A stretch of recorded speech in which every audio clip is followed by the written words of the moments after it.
Now I shall request her. Yeah. Bhaswati, can you start? Good morning, everyone.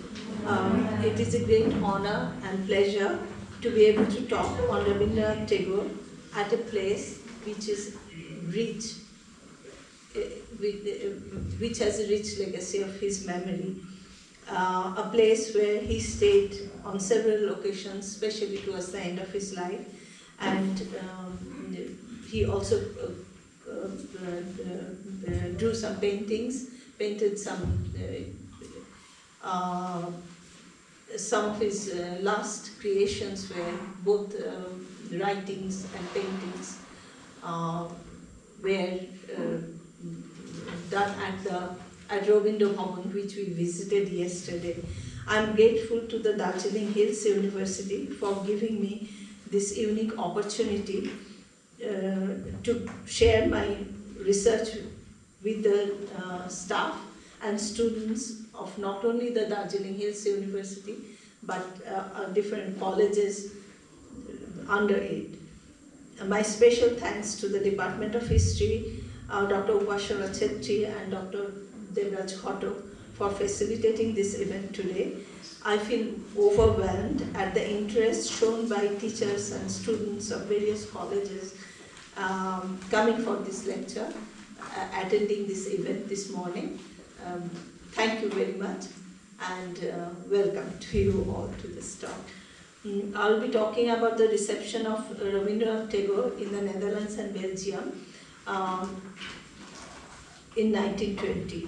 And I have studied the newspapers of Dutch newspapers of that time, 1920, to understand how they perceived Tagore, because we know a lot about Tagore, but that's our interpretation. How did these people who did not know Indian languages, they knew about Tagore, what did they make of his visit, and how did they the newspapers convey what they understood to the people who were reading the dailies.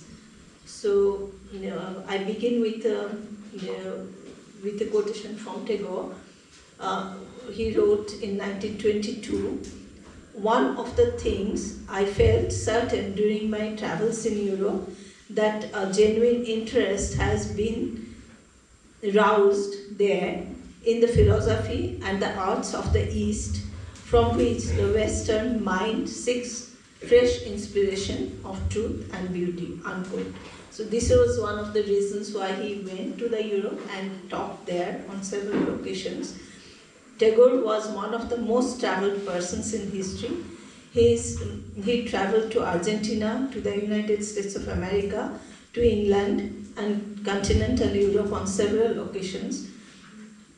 Also to Russia, to Egypt, to Iran, Sri Lanka, to Burma, to Singapore, Indonesia, China and Japan. He had been to Europe for the first time in 1878 when he went there for studies. He was supposed to study law, but he did not study law. He focused on literature and went back to India without a degree in 1880. In 1890, he traveled to England, France, and Italy for 4 months.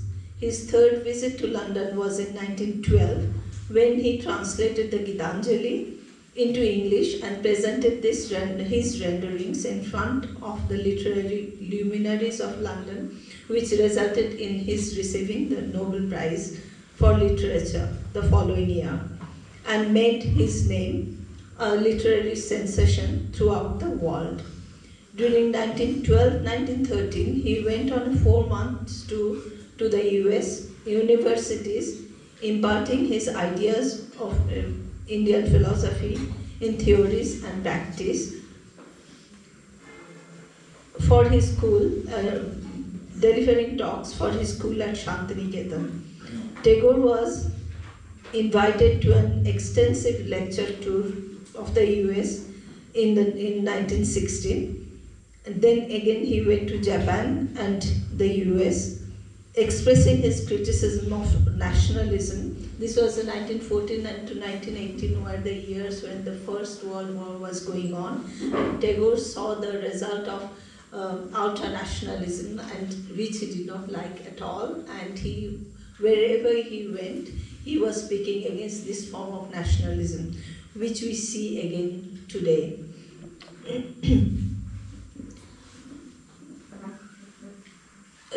Tagore went to these countries more often, like Germany, France, UK and the US, but the only time he visited the Netherlands and Belgium was in 1920. Also, we know much more about his travel to other countries, but we know very little about his solo trip to these countries. Since the purpose of this tour of 1920 was the collection of funds for Vishwabharati, the university is set up at Shantiniketan, let me introduce this place to you a little. A true believer in the ideals of universal humanity and a critic of the colonial system of education, Rabindranath Tagore had founded a residential school based on the ancient Indian ideology of the Tapovana in a modern setting in Shantiniketan in 1901. The poet often admitted that he had benefited from both the Eastern and Western cultures and imbued the positive aspects of both. But he was a strong critic of imperial colonialism and the way it suppressed ancient indigenous civilizational practices and wisdom, especially in India. His extensive travels in Europe and in the US opened his eyes to the pitfalls of the modern societies in the West. The worldwide disaster accompanying the First World War, backed by nationalism in its most aggressive form, had thoroughly shaken Tagore. The Nobel Peace Prize and the previous travels also indicated that the society in the West was open to listening to a voice from Asia. For all these reasons, he was also toying with the idea of setting up of a center for human studies, regardless of nationality, geography, and the parochialism for a long time. In a letter he wrote from Los Angeles to Rabindranath Tagore on October 11, 1916, Tagore first expressed his ideas about setting up a university in Shantiniketan. He underlined this thought again during the inauguration of Vishwabharati Council in December in 1921. In 1919, Rabindranath Tagore toured Gujarat, Pune and Bombay to spread his ideals of Vishwabharati from late March to early May 1920. After his return to Calcutta, plans were made to travel abroad to raise funds for the university by promoting his educational ideas in the West. This was the poet's fifth foreign tour. His entourage, comprising his son Rabindranath Tagore and daughter-in-law Pratima Devi, sailed from Bombay on 15th of May and reached Plymouth on 5th June, where they were received by Tagore's secretary W. Pearson and Kedarnath Dasgupta from England. From England, they went to France, where they stayed from 6th August to 18th September. They left France for Holland by train on 18th September. On 20th September, Tagore seems to have visited Strasbourg, from where he sent a letter stating that he would be leaving for the Netherlands the same night. He reached Netherlands on 21st of September and left for France again on the 2nd of October. And from there, he would board the ship for the United States of America on the 21st of October. In the Netherlands, Frederik van Eyde, a young physician, I have slides about these people and the places people Tagore met and places he visited, but I'll show them later when the electricity is there, if it's there at all. In the Netherlands, Frederik van Eyde, a young physician practicing medicine and psychiatry, and a familiar name in Dutch, Flemish, in the Dutch Flemish scene of literature as an author of high quality poems and plays during the 1880s and 1890s, came to know about Tagore through his friends in London. Spiritually inclined and a believer in human bond with nature, Van Eyden felt akin to Tagore's poems. In his diary, he noted that Tagore's poetical creations were something he himself would like to write, but he was incapable of doing so. He had begun translating the Gitanjali into Dutch already in 1912, which would be published in 1913. He also translated Maloncho, a book of poetry by Tagore, and other volumes. Among others, Henri Borel translated Dagkhor, Brief van de Koning, and Raja, Tagore's plays, King of the Dark Chamber. Van Eyden began writing to Rabindranath, and in his letters, he extended his invitation to Tagore to visit the Netherlands and stay with Van Eyden at his place. Among others, Dr. Victor van Bijlert and Lisbeth Meyer have published on the letters, the correspondence between Van Eyden and Tagore. And based on this correspondence, actually, it is assumed that it was Frederick van Eyden who invited Tagore, and it was on his Van Eyden's invitation, Tagore went to visited the Netherlands. But the media reports I have studied show actually that that is not true.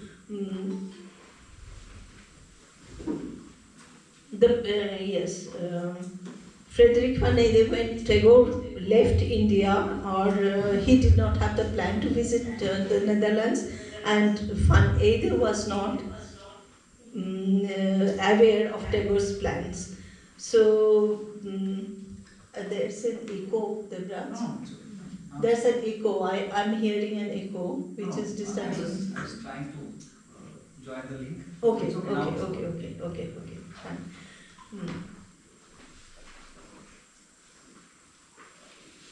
It was after the publication in the Dutch media about a possible visit by the poet, then in England, that the announcements and arrangements towards that direction were made. It was at that time that Tagore wrote to Van Eyden about his visit, and Van Eyden would ask him to stay with him as his guest. But I shall get back to Van Eyden later. First, let me focus on the ground leading to the invitation of Tagore to the Netherlands. The Algemeen Handelsblad, it is a very popular and famous, well-known daily in the early 20th century Netherlands, published from Amsterdam, played a major role in disseminating the news related to Tagore's visit to the Netherlands. In the evening edition of 1st July 1920, it published a long letter report from its London correspondent I. Brands on page 2. Most probably, Brands had sought an interview with Tagore, and Tagore asked him to come to lunch at the hotel at West End, where Tagore was staying in London. Brands' report, based on a face-to-face conversation with Rabindranath, Brands' report, written on 26 June, highlighted Tagore's position on nationalism and education in colonial India. Brands' report shows that in addition to the interview with Tagore, he had also talked to the alumni of Shantiniketan he met in London.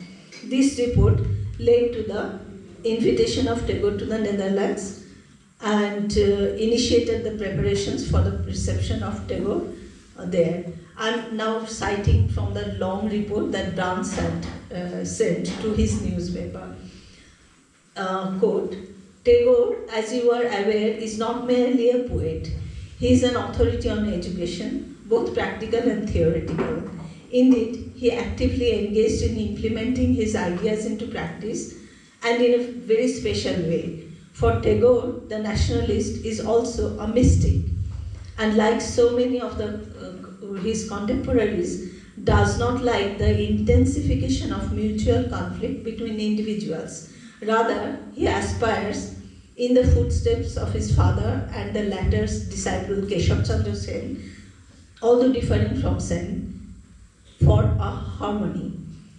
However, that harmony must be real and not one-sided imposition of Western excellence on backward East. This is the only possible way to provide education and rearing that the Indian nation needs, and to make education fruitful at the same time. India wants to make progress. This is like Brandt's writing in the what Tagore told him. He is rewriting that. He's conveying that to the Dutch readers. India wants to make progress to cooperate, to be on the same level as Europe. It is painful to see India lagging behind in the question of mass education, and he understands very well that political independence is not a possibility without any improvement in the situation. India is like a father who wants a son, but wants him to grow up soon. He adopts one. Then he sees that he has a young man who is not his own son. Indian nationalism is gasping impatiently for the results. It will emulate what the West offers, ready to use. Imitation is bad on its own, but in the current context, the subject copying the master is undesirable. That cannot yield any good. India has become a hen brooding hard-boiled eggs. The entire English bureaucratic system in India, irrespective of its departments, is no good.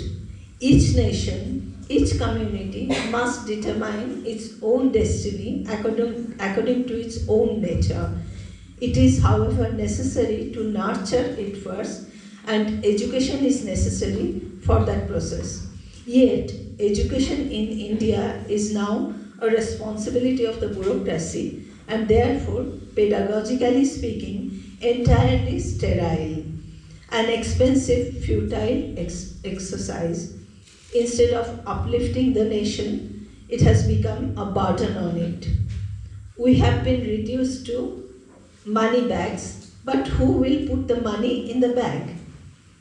And weighed down under the increasing overload of futility, the Indian giant is trudging through the marsh of ignorance. God see him sinking deeper and deeper, waving his arms about even more wildly, until it becomes dark and he chokes and disappears under the burden. India will not remain itself, nor will it become something else.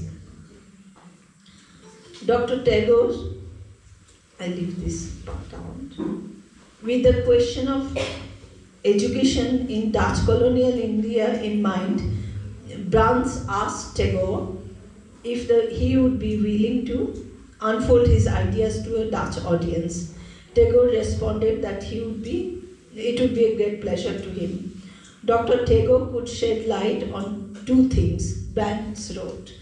He could inform the Dutch about the negative, what will be not good for educating in the field of education for Indonesians in Dutch colonial Indonesia, and he could also speak about the positive, which methods the Dutch could follow regarding mass education of the people in the East. He could then expound on the results he has achieved in this field at his school in Bolpur. Brandt then informs readers about Tagore's school in Bolpur.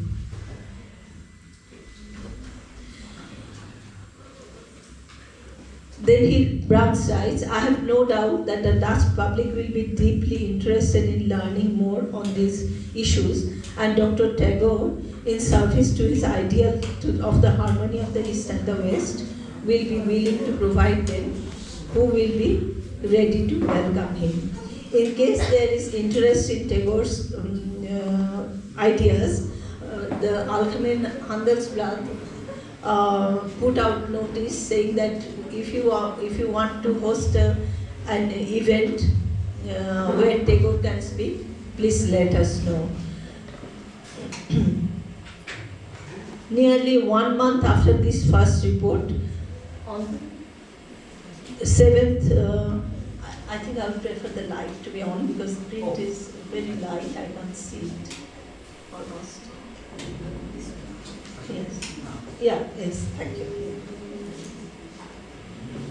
Nearly 1 month after that, on 30th July, Allgemeine Dagblad notified on the first page again, the Dutch chapter of the Theosophical Society and through their sister organization in London and the Vrije Gemeente, the Liberal Protestant Church of Amsterdam, combinedly extended their invitation to the poet to visit the Netherlands, requesting at the same time to deliver a few lectures in the Netherlands, and that Tagore had accepted the invitation.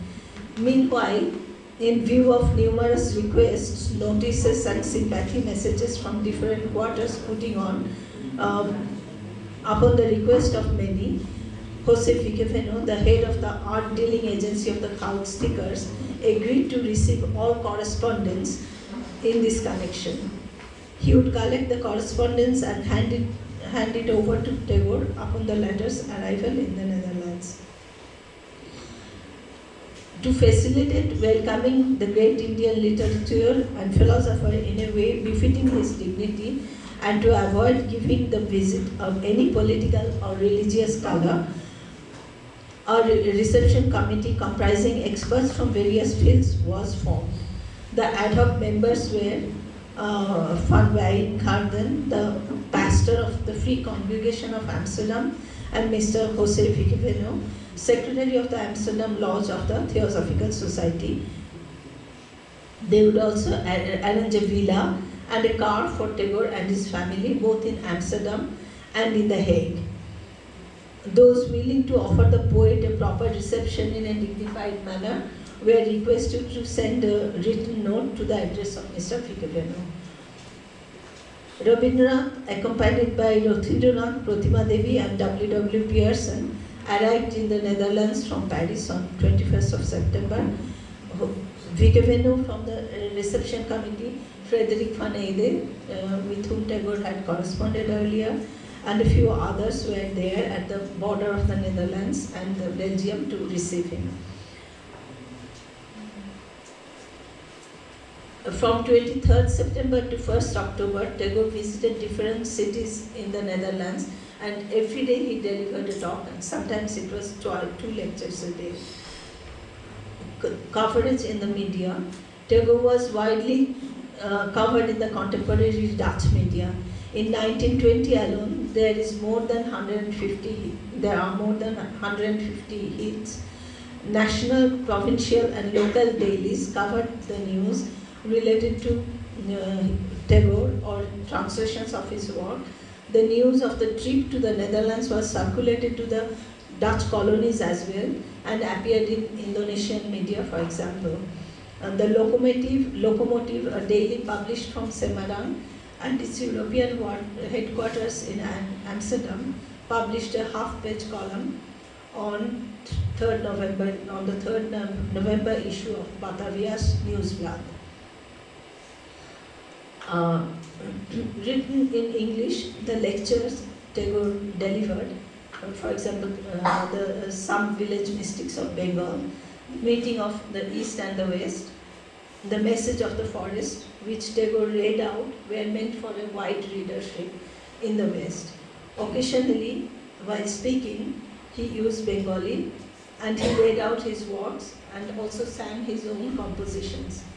In those days, not many people in the Netherlands spoke English, and some of the reporting pointed out that not many crowding the lecture venues were capable of understanding what was being said.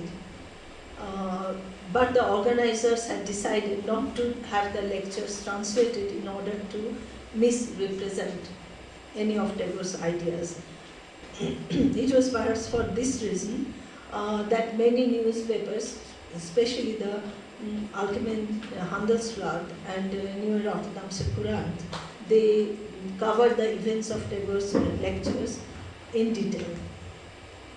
Compared to the English texts of Tagore's essays written in modern English, some reporters, especially those reporting on Tagore's speeches in Algemeen Handelsblad, use an extremely elevated, almost late 19th century Dutch, using long winding sentences and hyperbole. This style of language is quite different from modern Dutch, evolving especially after the Second World War. Regarding the reception of Tagore in the West, Michael Collins observed, Tagore has been consistently misunderstood, misrepresented, sometimes ignored, and in many respects diminished as a writer and thinker.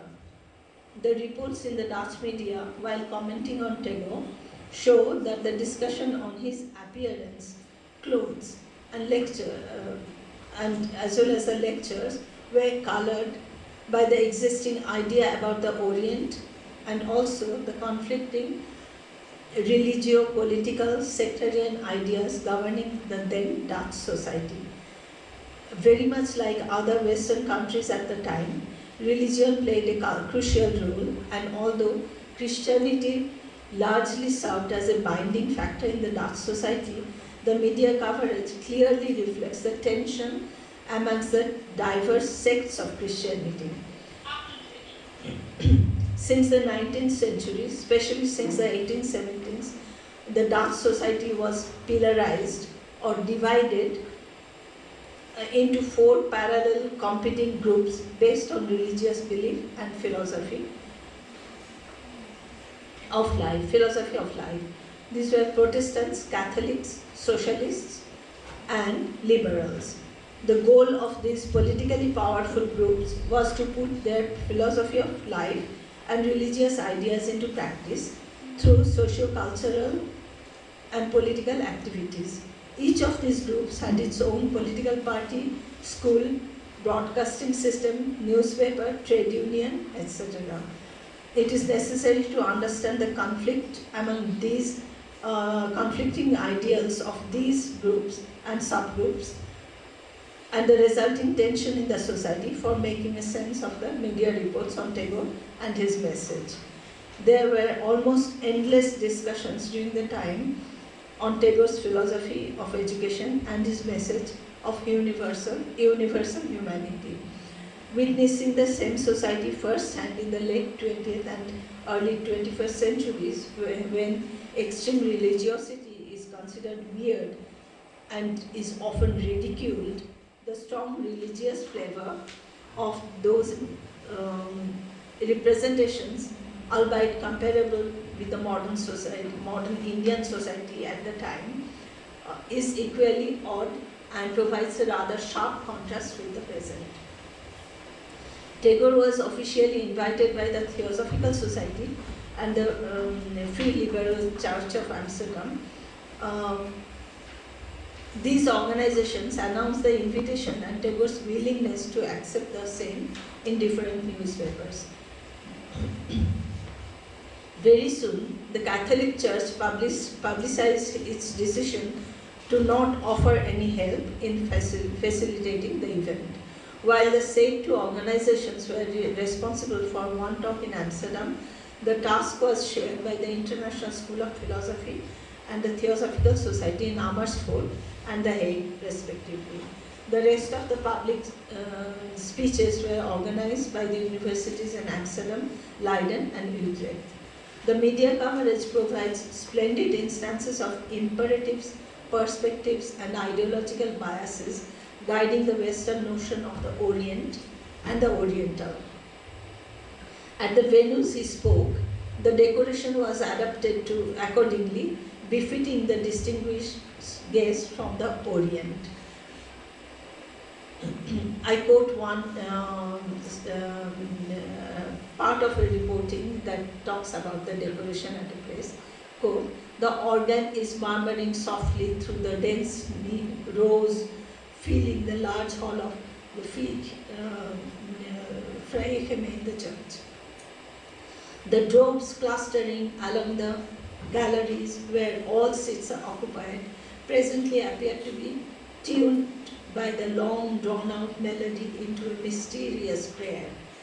The mood is intensified through the harmony of colors of the oriental carpet along the minister's chair, the golden candlelight shining from the chandeliers, the splendor of the white chrysanthemums in bronze vases, and the diffuse light emanating from the yellow, hallowed lamp above the lectern. The melody of the organ is still on, as walking through the hall past the assembly of the hundreds who now stand up from their seats, Rabindranath Tagore, the philosopher from the East, advances towards the podium. He is dressed in a loose kaftan, grey like the locks of his hair. The well-trimmed pointed beard is an extension of the fine countenance, the splendid thinker's head. There is a pin-drop silence in the hall. It remains silent as the poet takes his place behind the lectern, and as the slender frame of Tagore's body appears above it, two fair, finely formed hands, like those of an image of the Buddha, appear from the wide sleeves of the grey kaftan, unquote. So this kind of description goes on and on and on. I will skip the rest of the descriptions. There was a lot of criticism about the organization and also indirectly of Tagore, so I will cite a few of those. The most scathing criticism of the program and indirectly of Tagore came from Frederik van Eyden himself, the poet who wanted Tagore to visit the Netherlands. After the visit of the Netherlands was announced, Tagore wrote a letter to van Eyden, sharing with him the information. Van Eyde had initially suggested that Tagore stayed with him, but when he came to know that Tagore, there were 3 others traveling with Tagore, then he withdrew the idea, because of course it's very difficult to have 4 persons in the house as guests, and a guest of the stature of Tagore. So he writes, when he heard that Tagore was traveling, he backed out.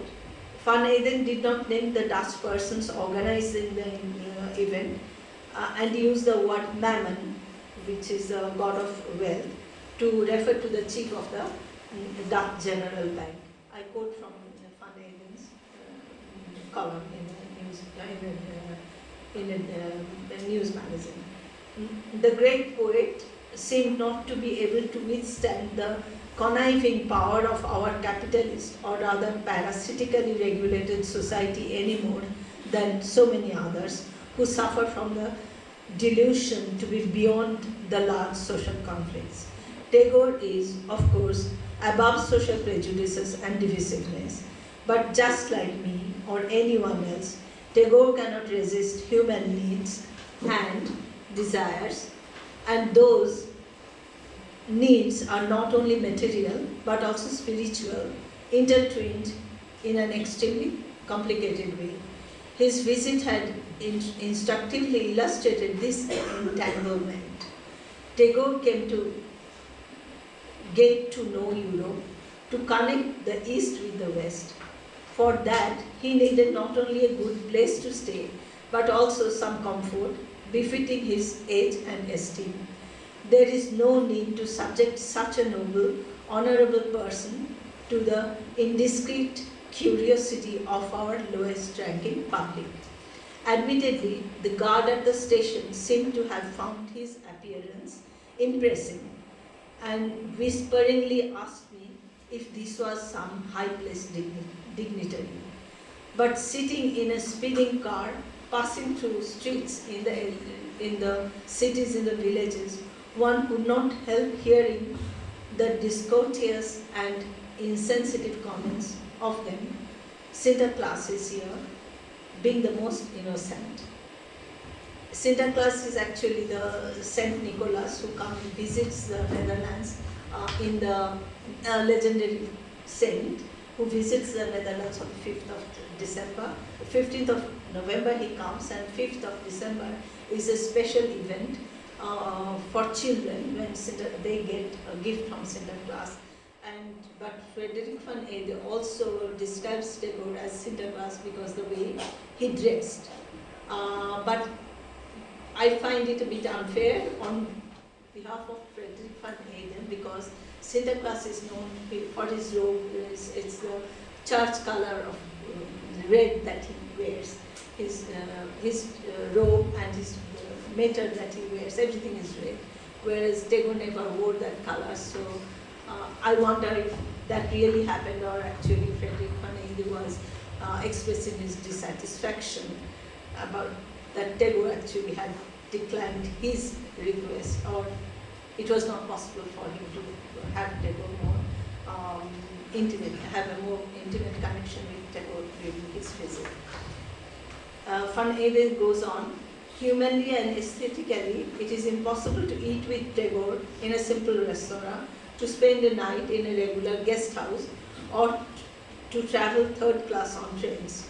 But then came the Mammon, with his friendly smile and said, what is the need of getting embarrassed? See this splendid villa in ideal surroundings and civilized, well-to-do and neatly organized people, women of noble birth and learned men.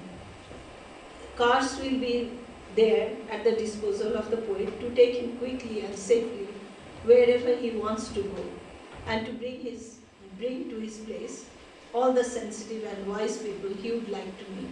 What is the problem? Of course, it is not a problem, I answered. But if Tagore wishes to get to know Europe, should he not get detailed information about the major movements jostling on the left and the right, leaving the humanity bewildered? And will it be possible for me to take here actually he talks about the tension in the Dutch society, will it be possible for me to take the Jewish communist founder of the Social Democratic Party in the Netherlands, David Joseph Wijnkoop, or socialist poet Herman Gotha, and the socialist poet and member of the Social Democratic Labour Party, Mrs. Henriette Goverdine, Anna Roland Horst, along to the house of the director of the Dutch Bank? Shall I get the opportunity to arrange a meeting between Tagore and one of our highest ranking Catholic prelates for an in-depth discussion? I feel that I should withdraw myself. I shall wait and see how Tagore copes with these difficulties and remains beyond the sphere of your influence. Your is the banker's influence. Do not do that, said Mammon with a nice smile on his face. If you now withdraw yourself from the program, people might accuse you of being arrogant, vain, and intolerant for putting your friend alone to the task.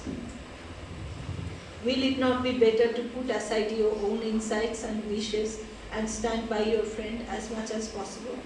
Perhaps so, I said, and work with them. I was there when they installed the poet in that beautiful villa. I was present when the program of the tour prepared by the Theosophist was finalized. I sat. No doubt they are well-meaning, idealistic, aesthetically and ethically sensitive persons, but they represent a small group and are totally antagonistic to Catholicism and socialism. I sat helpless as I saw how, with the decisiveness and enthusiasm, Tagore was drawn into a whirlpool of public engagements. Agreeing to everything, the courageous poet jumped into it without any hesitation, and Mammon laughed secretively.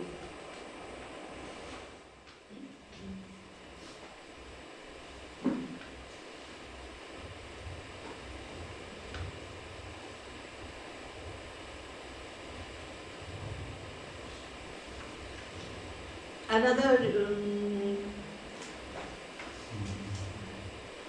report published in the Tide, which is the Time, noted about Tagore. Tagore, this Indian philosopher and poet, is a pantheist by religion, and he is here on the invitation of the Theosophists, who has been the subject, and he has been subject of overrated glorification. About the message of Tagore, it noted, "Oh, what a wonderful message. After 5 years of war and revolution, a wise person from the Orient comes to us, living amidst confusion and hatred, with the one saving word, love.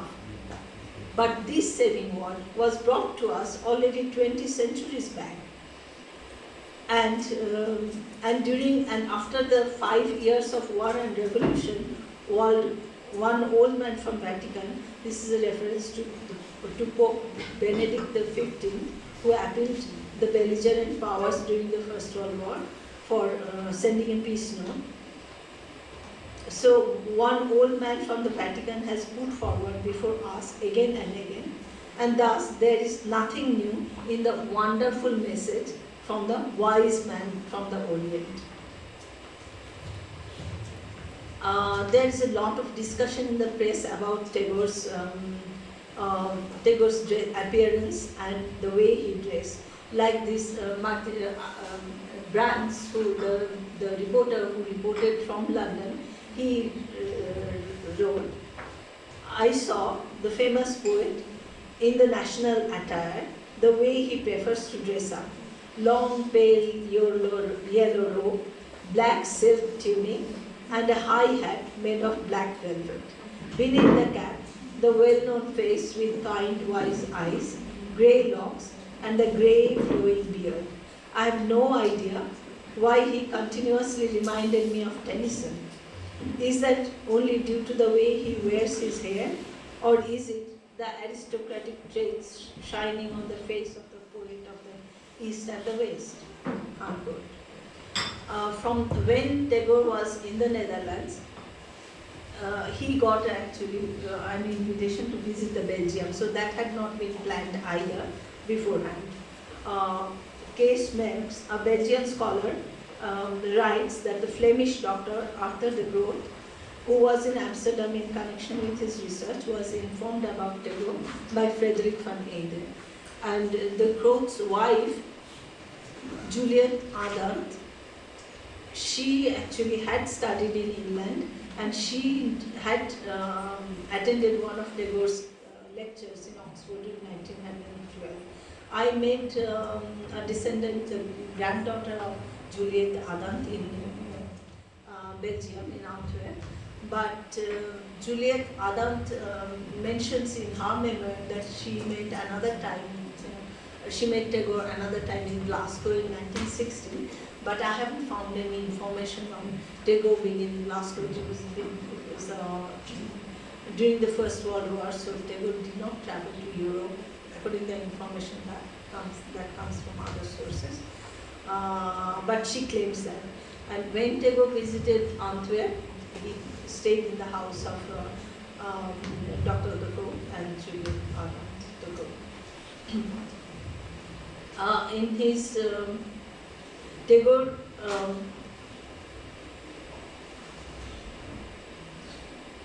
his speech at Antwerp on 2nd October was covered in the Fatherland of the 5th of October. On Saturday evening, Tagore held a lecture on the message of the forest in the small auditorium of the Royal Academy of Fine Arts in Antwerp. He had been invited by the Antwerp chapter of the Academy and was welcomed by a committee of Flemish writers and poets. Because the committee was composed solely of persons connected with the Flemish sub-nationalist movement, at the last moment the artist collective refused access to the large audience hall. The last moment the artist collective was refused access to the large audience hall, which it had previously agreed to open. They even tried to prevent the organizers from entering the building and introducing Tagore to the audience and thanking him. A chaotic lack of harmony provided a backdrop for the performance of the messenger of peace from the West. So this kind of the background, social background, and the background incidents that were taking place when Tagore was being shown on the screen, so to say, or Tagore's events were being staged. This kind of information we do not get from any other source but from the local media. There too, Tagore had to face criticism in the reports. The poets sat cross-legged on a low pulpit and read out his message in a sing-song, tender voice with feminine intonations. As he became fatigued, his voice became somewhat shrill, and he emphasized at certain places. He brought the message of the Indian forest that leads humans to peace to the people in the West living by the sea and evangelizing the world. He spoke of the three ways Indians look at life. The initial phase, that when everything exists. The second phase, when we see that things are interrelated. And the third phase, when we rejoice in things, which is the religion of life. Indians not only know and use these elements, but they also understand, according to Tagore, these and perceive the way they are connected with everything around them. Throughout, hanging above the singing words of the speech, his elegant face, tanned in the sunlight, different from the one in our barren part of the world, exhibited a calm. The rhythm was fast at places where the parts of the text were read out in his mother tongue. This was an additional reason why his appearance remained rather weird, and we had qualms as we heard him lamenting the lack of agency of nature in Hamlet, Othello, and even in Romeo and Juliet, while he claimed that human life and the cosmic order of the universe intersected in the life of great Indians.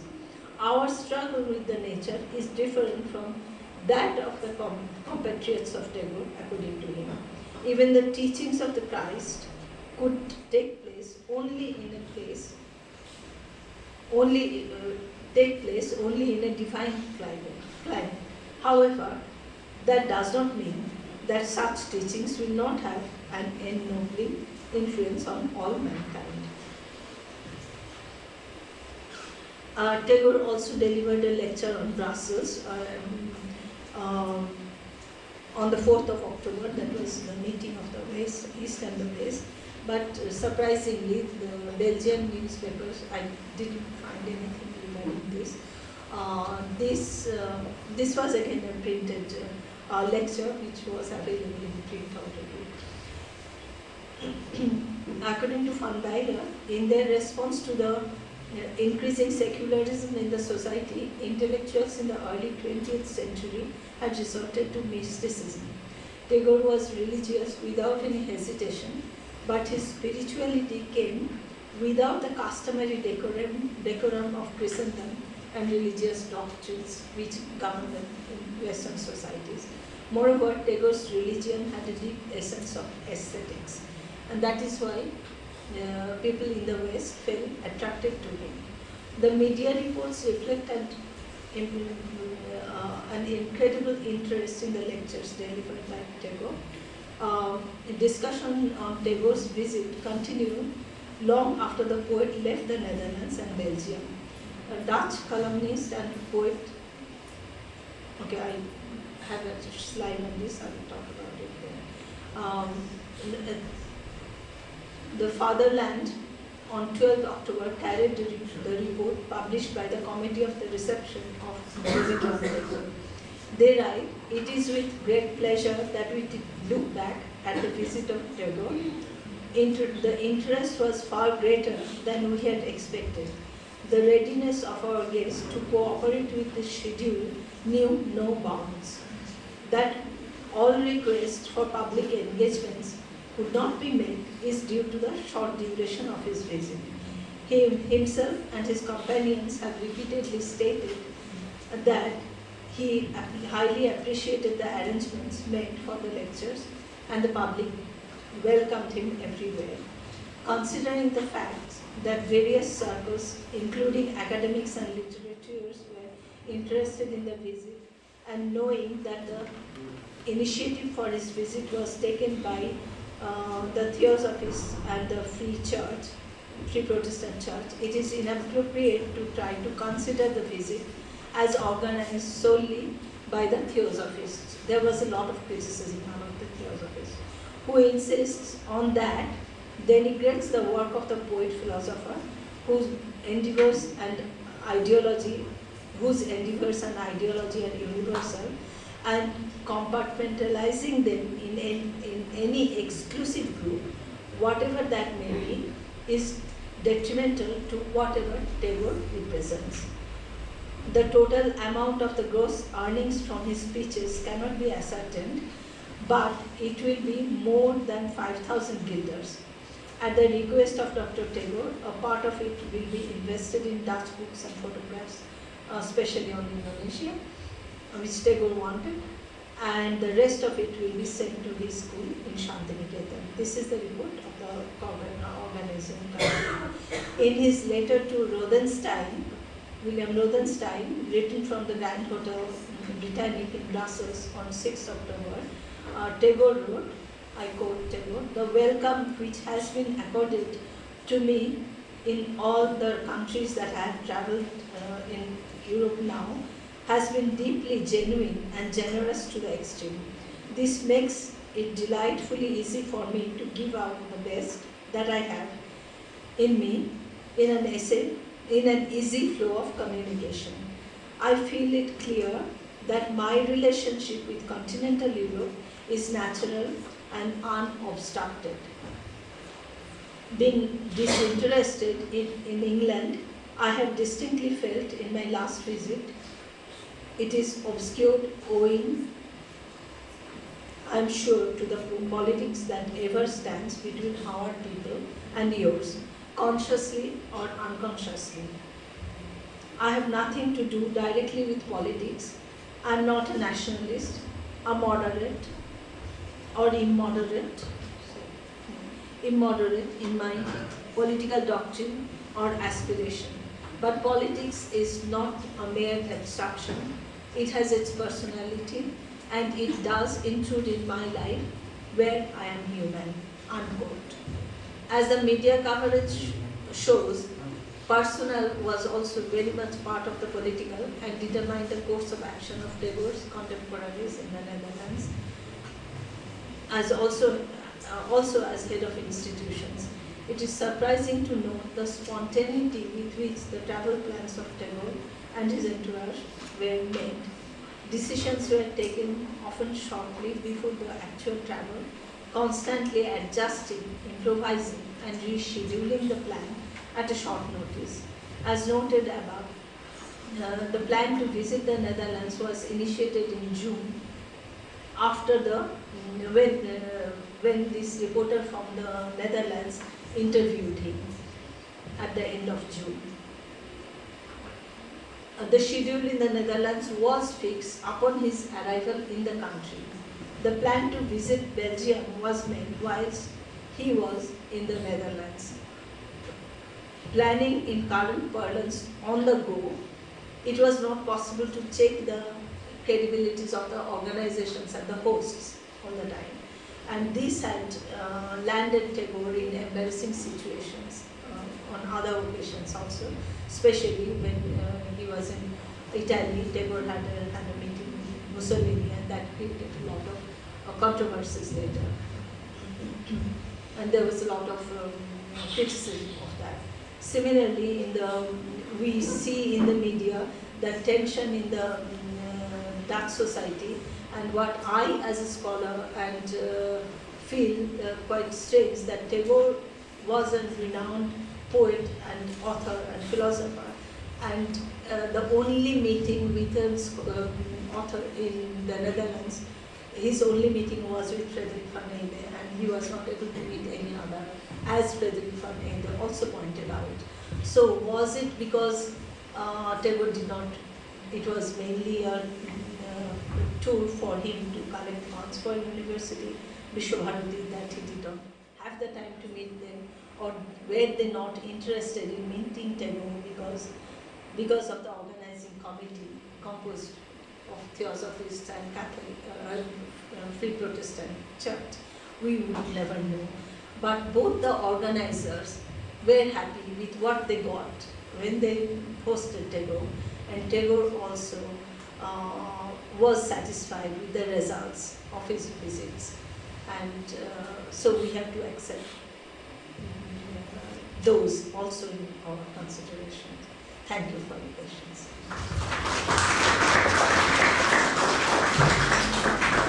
Tagore was very confident that he wanted the people in the West wanted to hear what he had to say about his philosophy. This is Frederick Willem van Eyde, the poet who he was part of a movement in the Netherlands called the Tachtigers, the 1880s generation of poets and authors, dramatists. He is one of his most famous books is the Kleine Johannes, the Little Johannes, and the Koele Meer, and the dark waters of death. He, as I said, he started. He was so impressed by the poems of Gitanjali that he, after he read the English version, he already started translating them in 1912, and this was published in 1913 from Amsterdam. He also translated the Malanto or the Gardener into the Hoveni and the Crescent Moon, the Vasantaman. He translated many more volumes of Tagore's works, and I have here to show only a few. This is Tagore with the reception, with the members of the reception committee in Amsterdam on 23rd September 1920.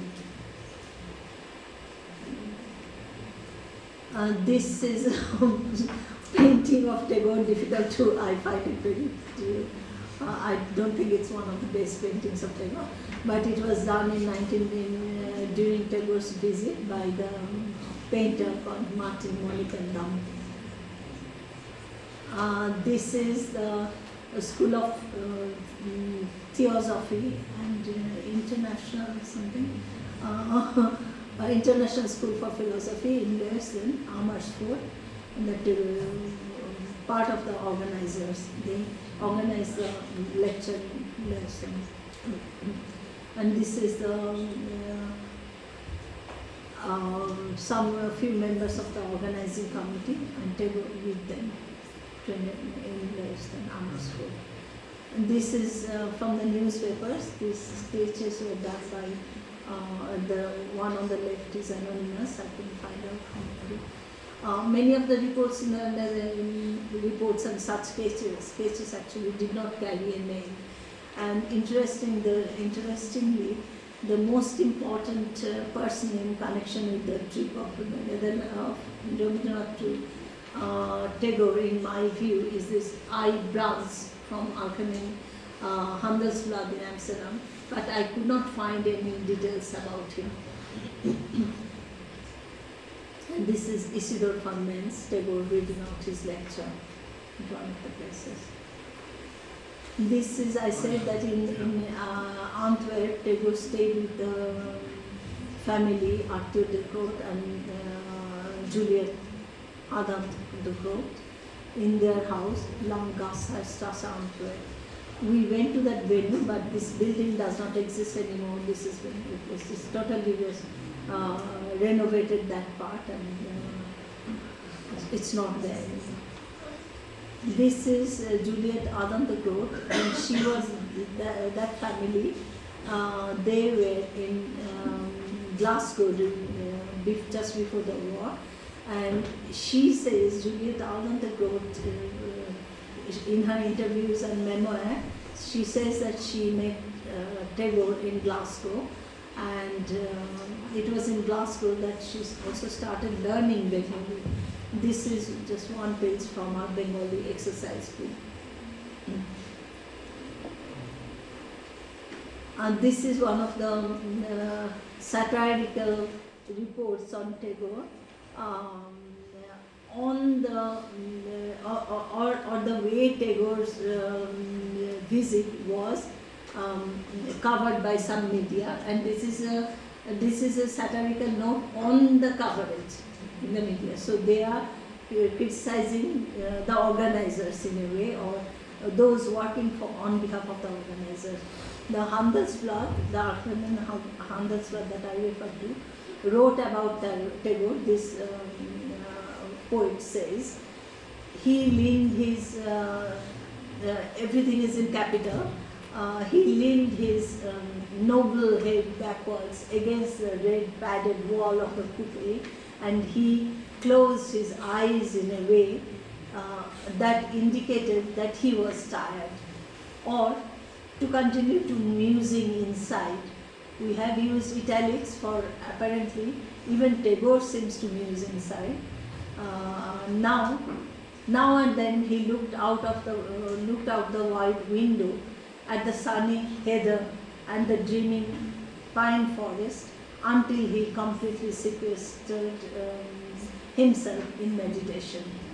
This alone does not, this is the comment of Chadiverius, he says, this alone does not make Tagore a great man. Sometimes it happens to Chadiverius too. But see the unfairness.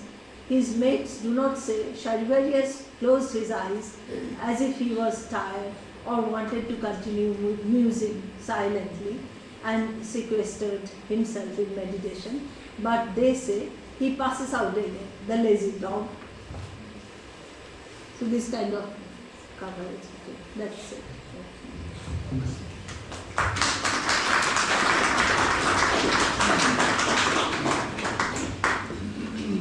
So now I request our guest, esteemed guest, faculty members and our students, if you have any questions, you could interact with her. The floor is open now. For the Google Meet viewers, I request you, if you could write your questions in the e-call message box with your designation, like what you do or what, which university or are affiliated with. It would be nice. Thank you. And also I thank both the speakers and Bhaswati for this outstanding lecture. And also Bhaswati, I was wondering, when Rabindranath went to Netherlands, at the same time the fascist regime was in almost they got the power in Italy. So the criticism was there. And so what I was wondering, not only Rabindranath, I mean, many of his associates were targeted. Because they were also traveling with Rabindranath. So, what do you take on this?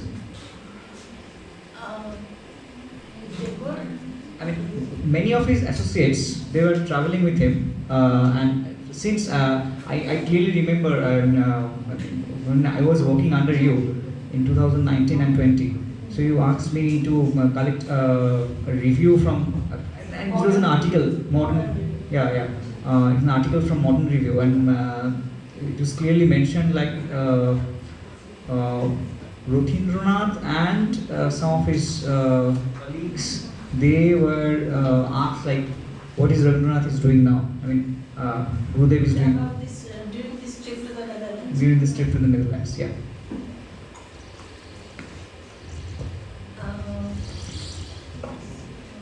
Yes, thank you for the question. You see, what I tried to say, I didn't have time because of the time constraints. I didn't go into the detail, but of course they did not have much information. If there is something written on the fascist movements in Belgium, it will be in French, in Dutch. So no one was. I think also that they did not really have the time to inquire. This invitation comes, it's done on a personal basis, and a personal connection. On that basis, like Frederick van Eyde, he knew, and Frederick van Eyde's connection was this artillery who was. That he was a member of this Flemish subnationalist group, which Frederick van Eyde may have known, but he may not have passed it on, that information. And the invitation comes on the 29th or 23rd of September. Tagore is there on the 30th of September or 1st October. They definitely did not see the need to inquire into such political affiliations. It would also take longer time. That's why I had added this short note on the way the travel was organized, almost improvised, like on the go it is being done. And even the trip to Europe, when Tagore's birthday that year was being celebrated in Kolkata, 15th of 9th of May or something like that, then he decides that he will go to Europe to collect funds, to spread his ideal about Vishwarati and collect funds. Then first he goes to Bijlert. He had gone to Bijlert, he came back, and then the birthday was celebrated. Then the street, idea of the street came, and they went within a week. So without, there are hilarious reports in the Dutch media about Tagore's, I left all that out, about Tagore's reception in England that year, because it was in 1919 Tagore had, he returned his title. So there was a lot of criticism in the English press about Tagore. They were, and that time a famous Bollywood actress was visiting also London, and the Dutch reporter says that there were more people crowding to see the Bollywood actor, and this Tagore was living on the other side of the street in another hotel. No one was interested in Tagore. It reminds me of the famous story by Einstein and Hindubala. There is no one to see Einstein when Hindubala is there.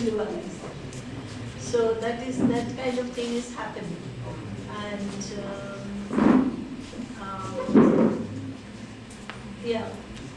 what would have Tagore done at the last moment even if he had known about these connections? Right? I don't know if he would have declined the offer, because that was also the only offer that was there.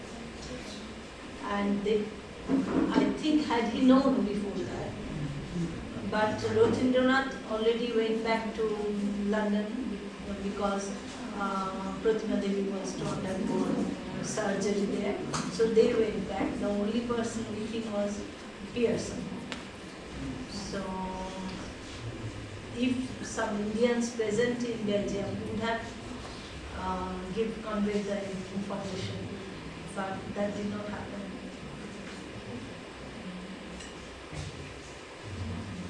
Yeah. If you have any questions, please. Was I audible and did you understand what I said? There was understanding. So that's most important. Any questions, students, especially from the street, students? उहाँको यति detail research तपाईँहरू उहाँले भन्नुभयो त्यतिको तपाईँहरूले रिटर्नमा पाउनुहुँदैन जीवन खर्चेर उहाँले गर्नुभएको research यति डिटेलमा है आज कुनै पनि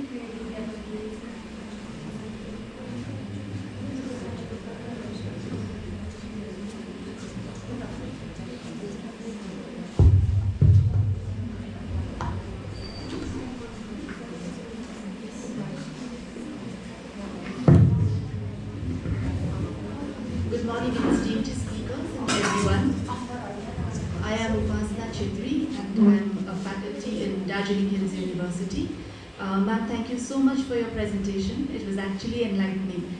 I'm actually only curious to understand, curious to know that it was just prior to the establishment of Vishwabharati that Tagore visited Netherlands and Belgium.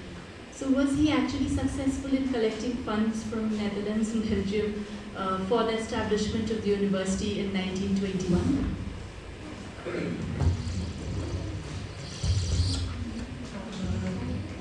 Thank you for the question. Yes, collecting funds was the main idea behind this travel, and I cited from a report published by the organizing committee towards the end of my lecture, when they said that they had been able to collect funds, and part of the funds, actually I think in those days it was about 5,000 guilders that was collected and that trip from the Netherlands alone. That all the talks that he delivered, because there was a 10 guilders, I think, entrance fee for each of the lectures. And I'm sure maybe the organizing committee, because they were bankers and other wealthy families connected with the organizing committee, contributed some money, and they were able to collect 5,000 liters. And part of it was they also wanted to do some research in Indonesia later, and because Indonesia was a Dutch colony, he wanted to have some information on the Dutch. Dutch had information on the Indian legacy in the Netherlands, on Hindu and Buddhism. Some of the money collected was books and publications, and the rest went to publishing. Thank you so much. Ma'am, there is the second question. It is kind of follow-up of what Debraj asked. So, given that Tagore's visit in 1920 was just after the First World War ended, did that political climate influence how he was represented in the media, or how media covered it, or how he was received in Europe? Yes, it's a very relevant question, and of course it did, because the world was totally, it was the First World War showed the world what can happen when all countries of the world get involved into a world, and the kind of devastation it brings along. And that is why there was a widespread interest in peace, and that they knew that war is not the answer to whatever difficulties there are between nation states. And it also showed that nationalism actually is not the answer to the problems of people, and we have to think of alternatives. And today, Tagore maybe had that alternative, and that's why Tagore was seen as a kind of saintly figure from the East. He has, and all, if you think of the history of philosophy or religion, so to say, all the thinkers, religious thinkers have come. The Buddha is from the East, the Jesus is also from West Asia, so they have this notion that the great ideas come from the East, and Tagore was, in their eyes, another great thinker, and he's often his appearance, describing his appearance, it is often said the thinker's head, that he represents the thinker's head, and his head looks like the head of a thinker,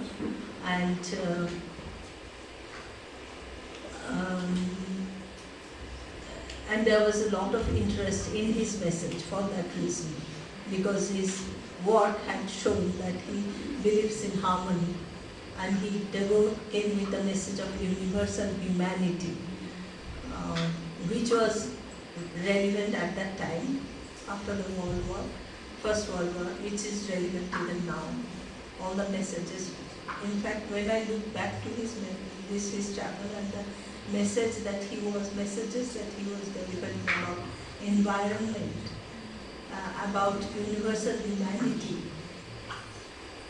These are critical questions even now. These are critical for our existence now, even now. So,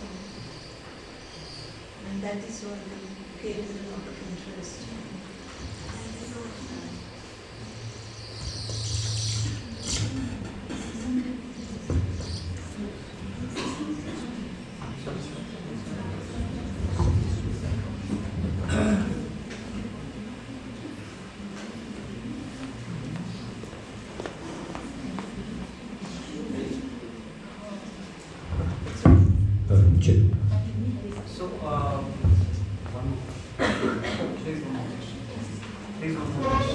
Good afternoon, ma'am. I'm Kriti Sharai from Sonada Degree College, and I'm a student from Political Science Department.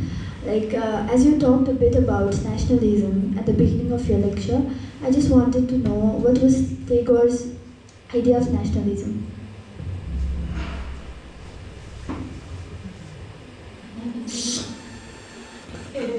There can be a different lecture on the topic. Tagore was very much against the idea of nationalism as we see it now, because he thought that nationalism is something coming from the West and it is not applicable to a country like India, where people from different ethnic groups have come throughout the ages and have settled down, and they are all Indians. So if you he thought that nationalism in the context of India is quite artificial and it doesn't make sense. We have to think of unity amongst diversity, as he actually he mentions all these ethnic groups in the national anthem that he's writing, and that's actually it's a very large subject. And there is another speaker who has also worked on Tagore's nationalism. So I think I'll just say that Tagore was a strong critic of nationalism as we understand it now.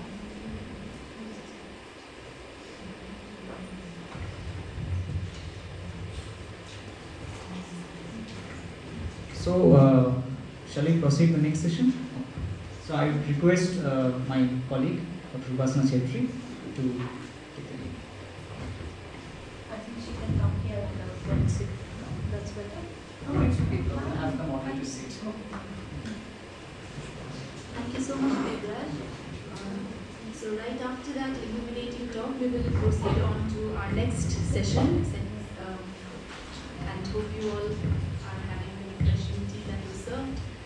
We will begin with session 2 of today's program under the theme Transnational Perspective of Modern Indian History and Culture. And it is my privilege to introduce our speaker for this session, Dr. Victor van Bijlert, a retired lecturer from the Vrije Universiteit Amsterdam.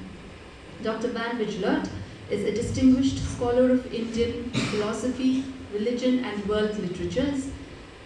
His research spans classical Sanskrit traditions, modern Hindu thought and comparative religious studies. Many of us are also familiar with his work Vedantic Hinduism in Colonial Bengal, which explores the intellectual intersections between Reformed Hinduism and Western Protestantism. And today he will speak on Rabindranath Tagore and Elsa Lasker-Schuler on their mortality, a comparison of the last volumes of poetry. So without further delay, I invite Dr. Van Bijlert to deliver his lecture. Thank you.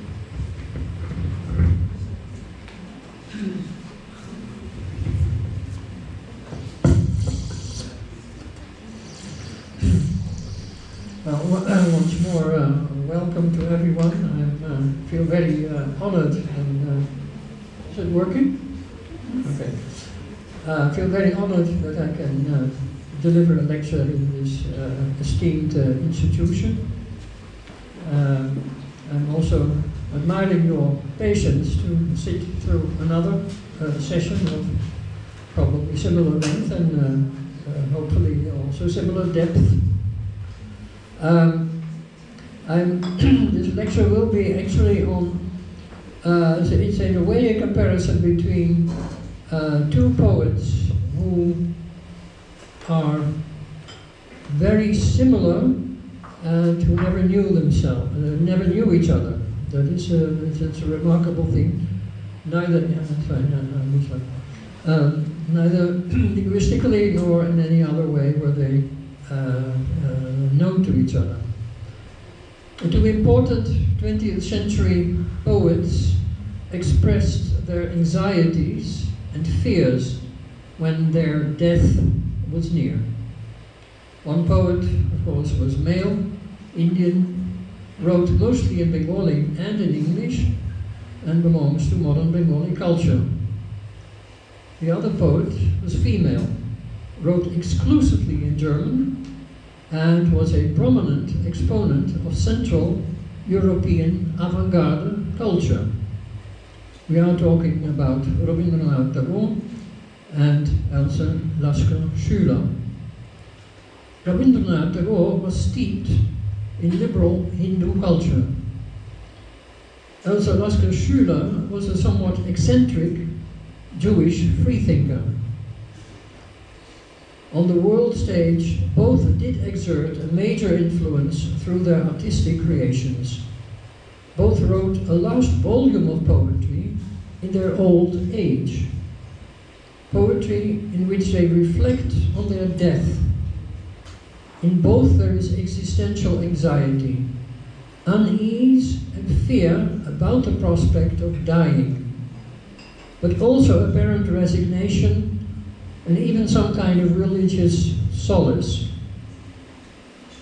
And both also take some distance to their earlier religious backgrounds. Especially Rabindranath seems to have lost some of his spiritual certainties, while Elsa Lasker-Schüler questioned the Judaism she observed around her in the last years of her life. Unbeknown to each other, in their latest poetry, they seem to talk to each other.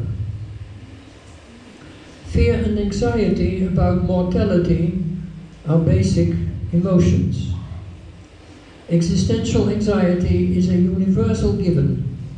It includes spiritual struggles about doubt and ultimate meaning, and the way we cope with these difficult feelings. Existential anxiety is also a major source of artistic creativity, and it is from the perspective of existential anxieties that we look at the last poetic creations of Rabindranath Tagore and Elsa Lasker-Schüler, and the ways in which they expressed these anxieties, and in the case of Lasker-Schüler also her coping with real life-threatening dangers. The inevitability of death points to a possible meaninglessness of human existence. Thus, death is an important theme in world religions. The main anxiety about death seems to be the prospect of apparent total annihilation of consciousness. Death means the end of our personal existence as we understand it in this very life. With the anxiety about total loss of conscious existence, religions seem to try to cope by positing some form of afterlife. Death is not the end. Different religions have different views on how or what the afterlife would be. Even within every major world religion, there is no absolute unity or consistency on this matter. as we will see. Hinduism and Judaism are no exceptions. And I will briefly go a little bit into the Hindu part. The Judaic part, one knows that in the Old Testament, in the Bible, the Jewish Bible, there is actually not much about an afterlife. It seems that it's solely focused on the present life, and the afterlife is some kind of, you are going into a kind of dark world where there's no light, there's nothing anymore. God is also not really present there, so you want to, as it were, avoid death. The idea of heaven, etc., is Christian, it comes much later. You don't find it in the Old Testament.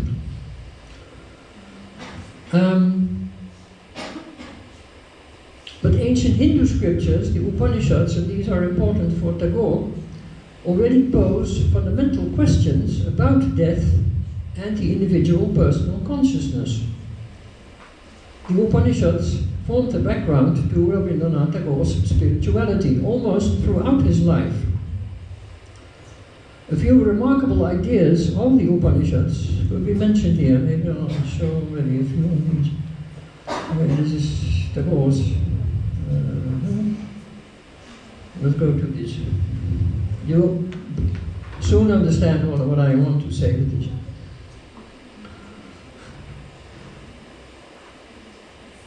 A few remarkable ideas of the Upanishads could be mentioned here, as I said already. The Upanishads focus mostly on the ultimate imperishableness and transcendence of the deeper layer of human consciousness. The Mandukya Upanishad is one of the major sources which says the following: if human consciousness or the self, the Atman, in its deepest layer coincides with Brahman, or the divine essence of the cosmos, then the fear of non-existence after death does not prominently come in the picture. This equation of personal consciousness and the divine ground is briefly stated in the short but highly influential Mandukya Upanishad. This Upanishad uses the three sounds of the sacred syllable Om. And the three sounds, because of the Sandhi, it becomes Om, but it is analyzed as U, and Ma. Akara, Ukara, Makara. When you blend them, you get Om. And it uses this word as a model to explain the self. Now,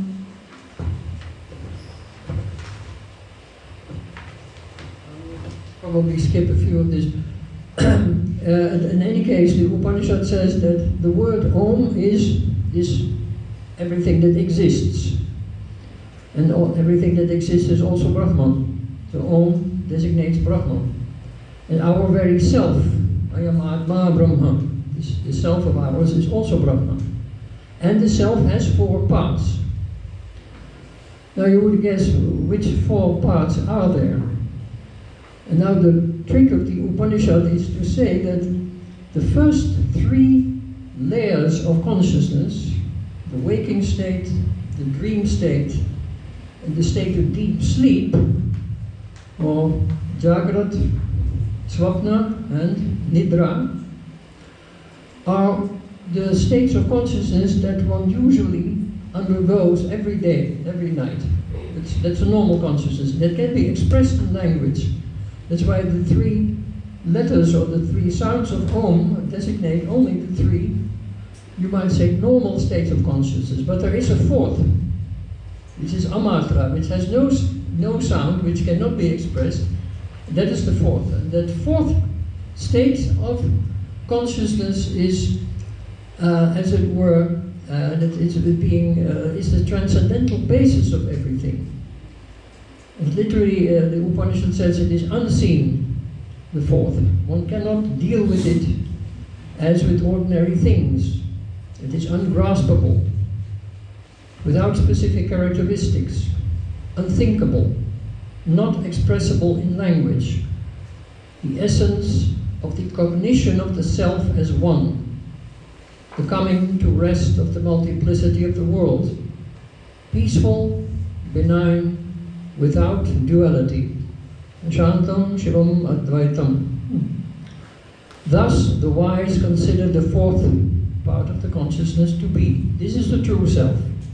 This is the self that should be realized. Now, this fourth part of the self is thus conceived as a transcendental, divine form of consciousness that should be realized as the true goal of life. It would seem that from such a perspective, the fear of death, or of losing consciousness after death, loses its poignancy. After all, one always carries the divine ground of the universe along within oneself as a constant companion, or as one's most fundamental identity. I'm sure this is what Tagore actually always believed. It's part of the Upanishad, of the Mandukya Upanishad, did form part of his spiritual heritage. And what about death and beyond? There is another story which I briefly summarize, also from an Upanishad, also an Upanishad that was a favorite of Tagore, that is the Ghatak Upanishad. And in it there is a young boy, Nachiketas, who notices that his father is making a sacrifice, a yajna, but in the yajna he gives as dakshina to the priests old cows. It means that the good results of the yajna would probably be hampered or be negated by the fact that he gives bad dakshinas. So the son asks the father, "To whom will you give me?" For 3 times. Father gets angry because he understands that the son understands that he made a bit of a mess of the yajna. So the father says, "I'll send you to death, to the god Yama." Nachiketas goes to the house of death. Death is not there. So the son, Nachiketas, is in the house of death for 3 days without being treated as a guest. When Yama comes back, then he is a bit amazed. He said, "Okay, I'm sorry I have not treated a Brahmin guest well, so I'll give you 3 boons, 3 vadas." And Nachiketa says, "Okay, I'll accept it, fine. The first boon I want is that my father will not be angry when I come back to life." Yama says, "Okay. The second boon, I want to know about the ritual to reach a heavenly world." Yama explains a long ritual which is named after Nachiketas. Now comes the interesting thing. Now what is the third boon? That should catch our attention. Nachiketas asks, when a human has died, there is doubt. No, there is doubt, only the Upanishad. Some say that he still exists, while others say he does not exist anymore. This I would like to know from you when you instruct me. This is the third of my boons. End of quotation. The translations are my own, incidentally, from Sanskrit. It is noteworthy that the ritual that Yama had explained to as the second boon was supposed to have answered this, namely a heavenly world. After all, an eternal heavenly world after death implies that the deceased exists and is going to enjoy himself there. But the third boon wants real answers to a genuine existential question. Is there existence after death or no? Equally arresting is Yama's initial reply. Even the gods of old, and I will literally quote, even the gods of old had doubts about this, because it is not easy to know truly. This is a subtle matter, Nachiketas. Choose another boon. Do not force me, release me from this obligation to tell you. End of quotation. Remarkably enough, even the gods, the devas, do not know the answer to this most pressing of existential questions. And Yama is not willing to divulge the answer. And apparently, because it is such an intractable matter. But Nachiketas insists, and in the end Yama gives in. Who else but the god of death would know about what exists after death? The gist of Yama's first set of answers is the doctrine of the eternity of the self. We're back actually to what I also explained, of the fourth part of the Atman according to Mandukya Upanishad. And Yama summarizes it in the following verse, which I quote, and then I'll stop my sermon on the Upanishads. The knowing one, or the conscious one, the self, is not born, nor does he die. He did not come from anywhere, nor did he become someone in particular. Unborn, eternal, everlasting is he, the ancient one. He does not die when the body dies, or, I'll also translate, he is not killed when the body is killed. End of quotation. Now, with this Upanishadic background in mind, we could take a look at Tagore and his own spirituality, which was formed by the Upanishads. And we will trace Tagore's journey from earlier certainty to later doubt and uncertainty. But remember that in a way he repeats the story of Nachiketas. In his youth, that is Tagore's, his art seemed to emerge from a boundless source of energy and creativity. In his Bengali autobiography, Jivan Shriti, or Memories of Life, Tagore describes this source in terms of mystical experiences. The essence of the experience, I leave out the quotation because it takes too long. The essence of the experience is, in the morning he sees the sun rise behind trees, and that sunlight all of a sudden opens up his own consciousness to a sort of, you might say, supernatural joy and beauty. And he has always claimed that this particular experience, of course one could also think of the Gayatri mantra, which also invokes the god of the sun, that this experience was one of the spiritual sources of his inspiration towards poetry and his other artistic creations. And also the imagery of light, especially the sunlight, always is found in Tagore's poems. Even in 1931, he published the book The Religion of Man. He again returns to this experience, and here I will quote a few lines in English.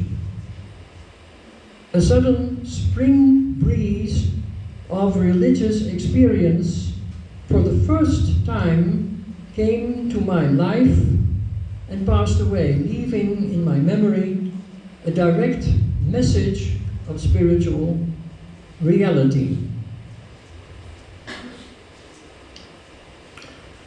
End of quotation. Note that Tagore himself uses the telling phrase spring breeze of religious experience to denote what he had experienced in his youth. And he calls this experience a direct message of spiritual reality. Tagore does not appear to entertain doubts about the existence of such a reality. Of course, it was informed by Upanishadic thinking, but anyway, that was his view. This religious experience lends a hidden unity of inspiration to many of his artistic creations. Even in 1937, Tagore once more returned to the theme of what he called the religion of man. In a series of lectures he held at Andhra University. These lectures in English are collected under the simple title Man. And here Tagore stressed the higher spiritual essence within ordinary human beings of flesh and blood. Remember again this fourth part of the self in the Mandukya Upanishad. Here I'll give a bit longer quotation. The world, which is the field of the ego, man boasts of his bulk. But in the world where his spirit dwells, his perfection is in greatness. Because excellence, heroism, and sacrifice reveal the soul of man. They transcend the isolated man and realize the universal man, who dwells in the inmost heart of all individuals. I think if you note again the Upanishadic diction of his ideas, because this is also found, I mean, literally in this way in some Upanishads. Oops. Where the consciousness is called the Purusha, the man, the universal man, and it dwells in the hearts of everyone. And this universal man is in a way the divine source from which humans derive their humanity,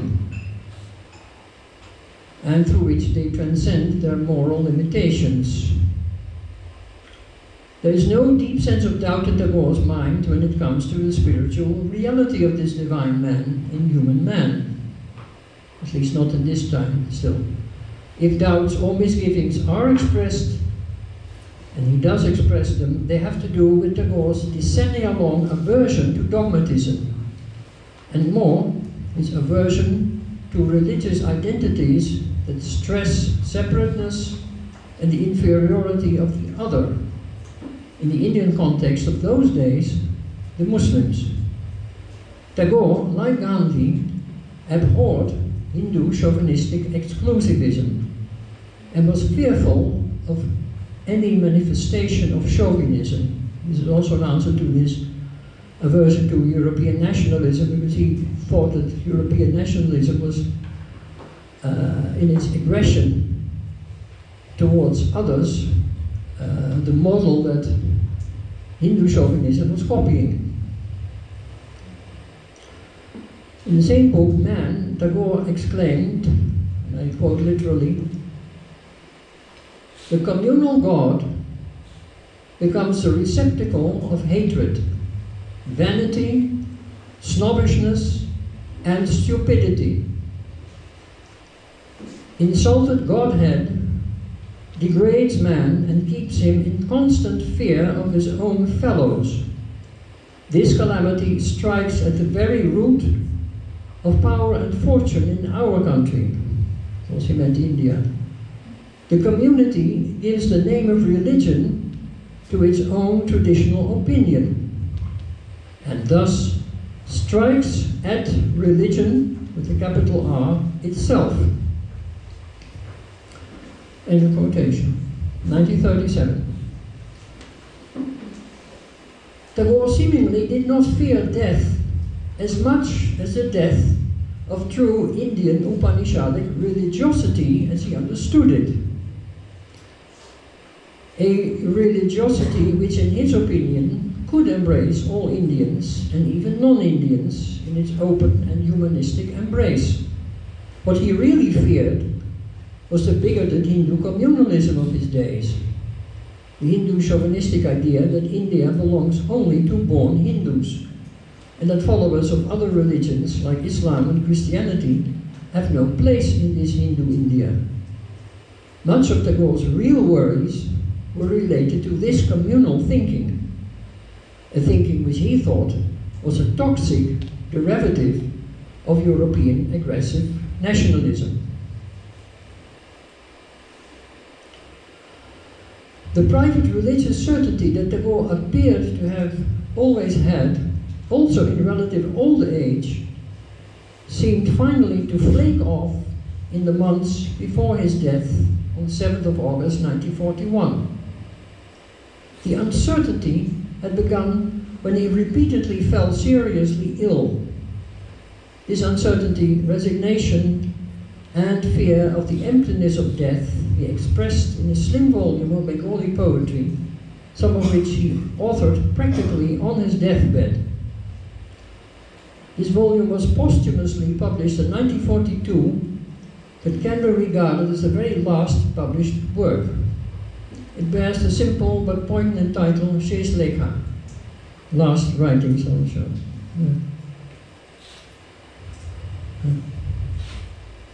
You see on the left is the probably an original title page, and on the right is a recent English translation.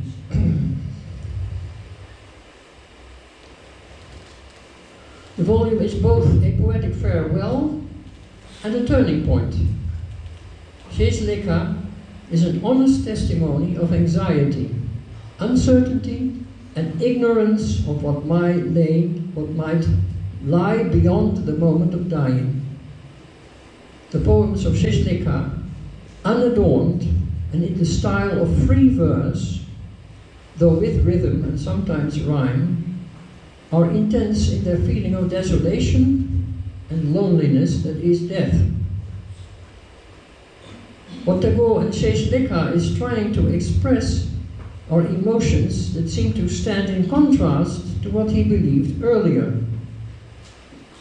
The religious certainties, especially the spiritual reality, in quotation marks, which he thought to have gotten a glimpse of in his youth, now do not fully satisfy him anymore. An anxiety about non-being overtook the earlier light of religious experience. Tagore's last poems struggle with death, uncertainty, and religious experience. In a way, Tagore is now posing the question of Nachiketas. What really happens after death? I think now is the point to turn to the other poet, who is the answer. You see, I find always, if you look at some of his drawings, I think the big contrast actually with his poetry doesn't seem to be very,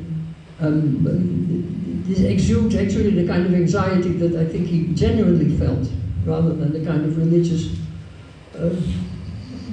grandstanding which I think he thought he had to project. Let's go to the answer to this, in a way. This is Else Lasker Schüler and her anxieties in the face of mortal dangers, old age also, and death. Else Lasker Schüler was born in 1869 in Elberfeld, nowadays part of the German town Wuppertal, in the western part of Germany. She was the sixth and youngest child of her parents.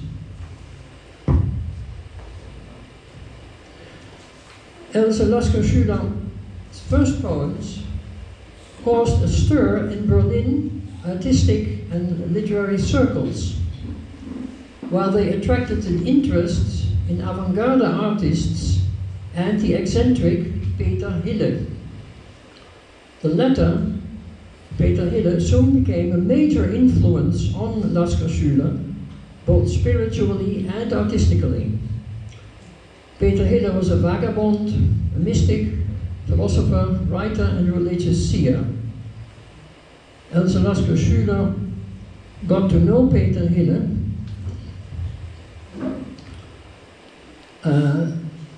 in 1899, when her own lyrical talent had already started to bloom. Hille seems to have impressed his followers with his genuine saintliness.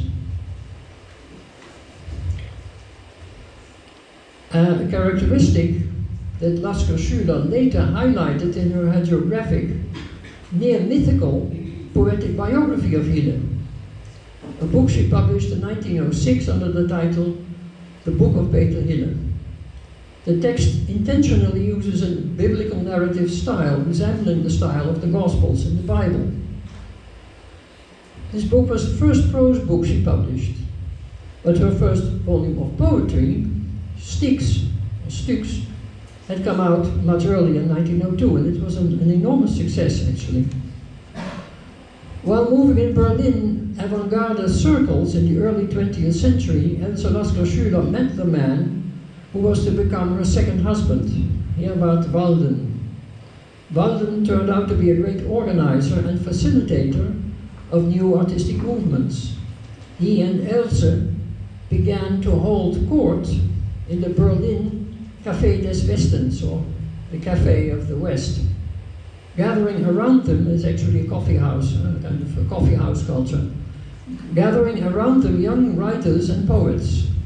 I might say that the couple stood at the cradle of the famous German artistic and literary movement of Expressionism. Walden started an immensely influential literary magazine, Der Sturm, or The Storm, in which Lasker Schüler published numerous critical essays and journalistic impressions. A clear sign that Else Lasker Schüler, after World War I, had reached notoriety, or she was becoming very famous, is the fact that she was the only woman poet that was included in this retrospective anthology of expressionist German poetry, Menschheitsdämmerung. I could imagine that the light should be off because it's probably not very. Yeah, you can read it. Yeah. I think you can see it a bit better in this way. Yeah, Menschheitsdämmerung, or The Twilight of Humanity. Edited by Kurt Pinthus, also a German poet, in 1919.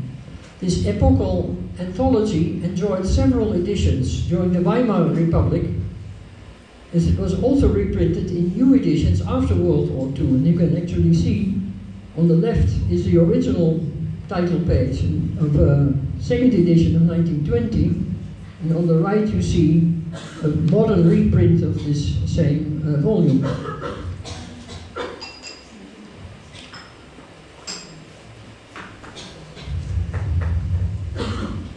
Lasker Schüler not only contributed her poems to this volume, it's the only female poet in the about 40 poets are represented here, but she's the only female among all the male colleagues.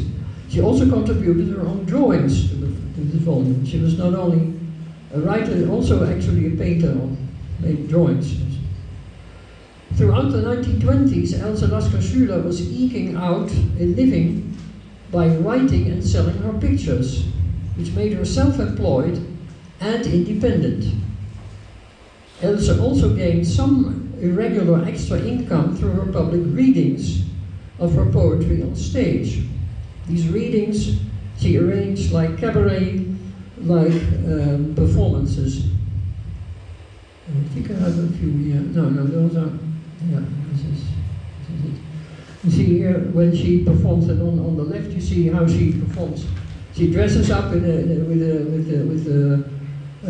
very unusual kind of dress, and she play acts that she is the prince of Thebes in Egypt, and then reads out her poetry. For that, she did get some money for these performances. These readings she arranged like cabaret performances, which I said already, for which she especially dressed up in costumes that fitted the topic of her poetry, or fairy tale-like stories. Sometimes she read out also stories. Clearly, the year 1933, when Expressionism was over and the highlight of avant-garde German culture was also destroyed, was ominous for Germany, and especially for Jews like Else Lasker Schüler. In April 1933, she decided overnight to flee by train from Berlin to Switzerland. And it was really on the nick of time, because they had almost caught her in the station and arrested her. Her new temporary domicile became Zurich in Switzerland.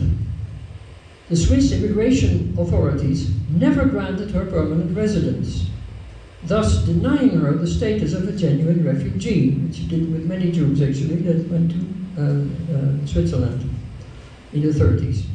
She was compelled to occasionally travel outside Switzerland and return to have her residence permit extended. Again, her existence was precarious, also financially.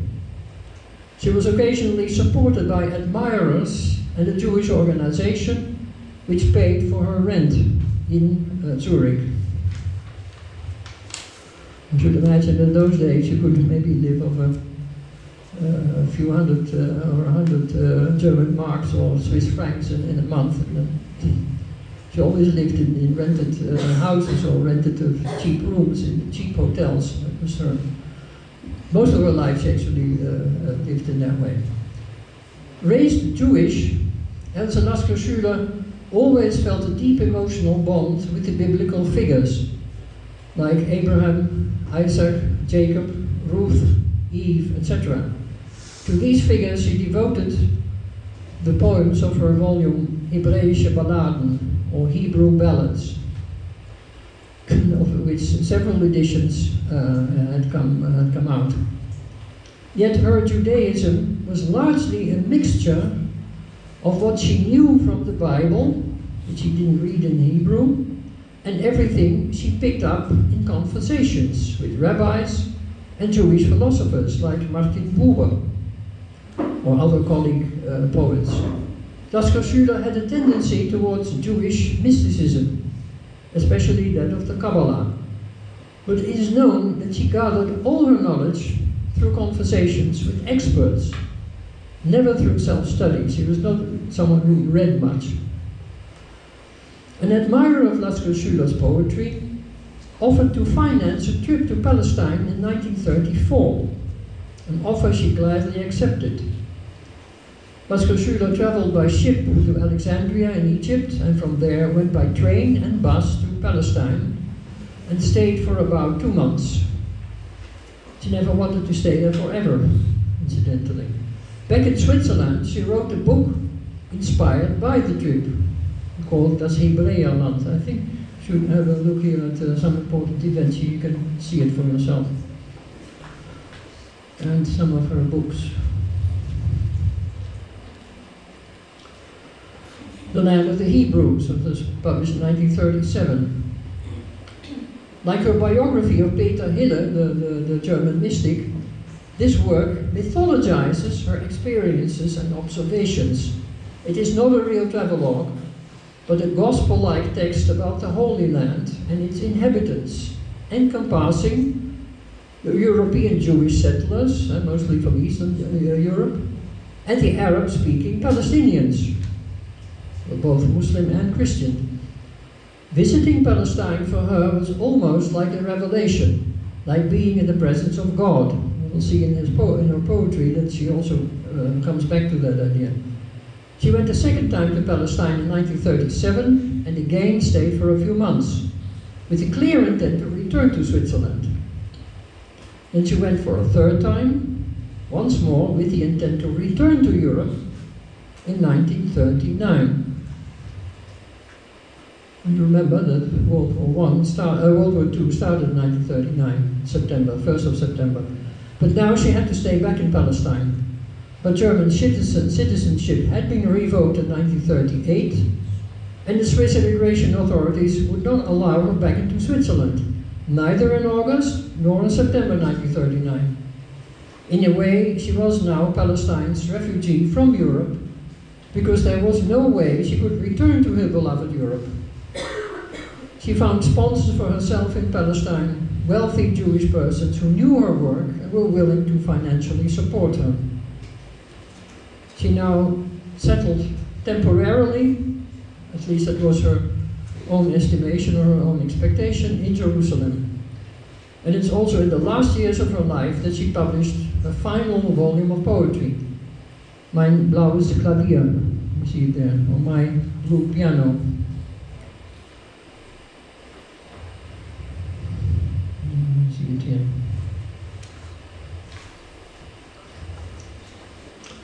Much of her writing in these last years consisted in extensive correspondence with local Jewish refugees from Germany, and she died on the 22nd of January 1945 so before the end of World War II, a few days after she had suffered a severe heart attack.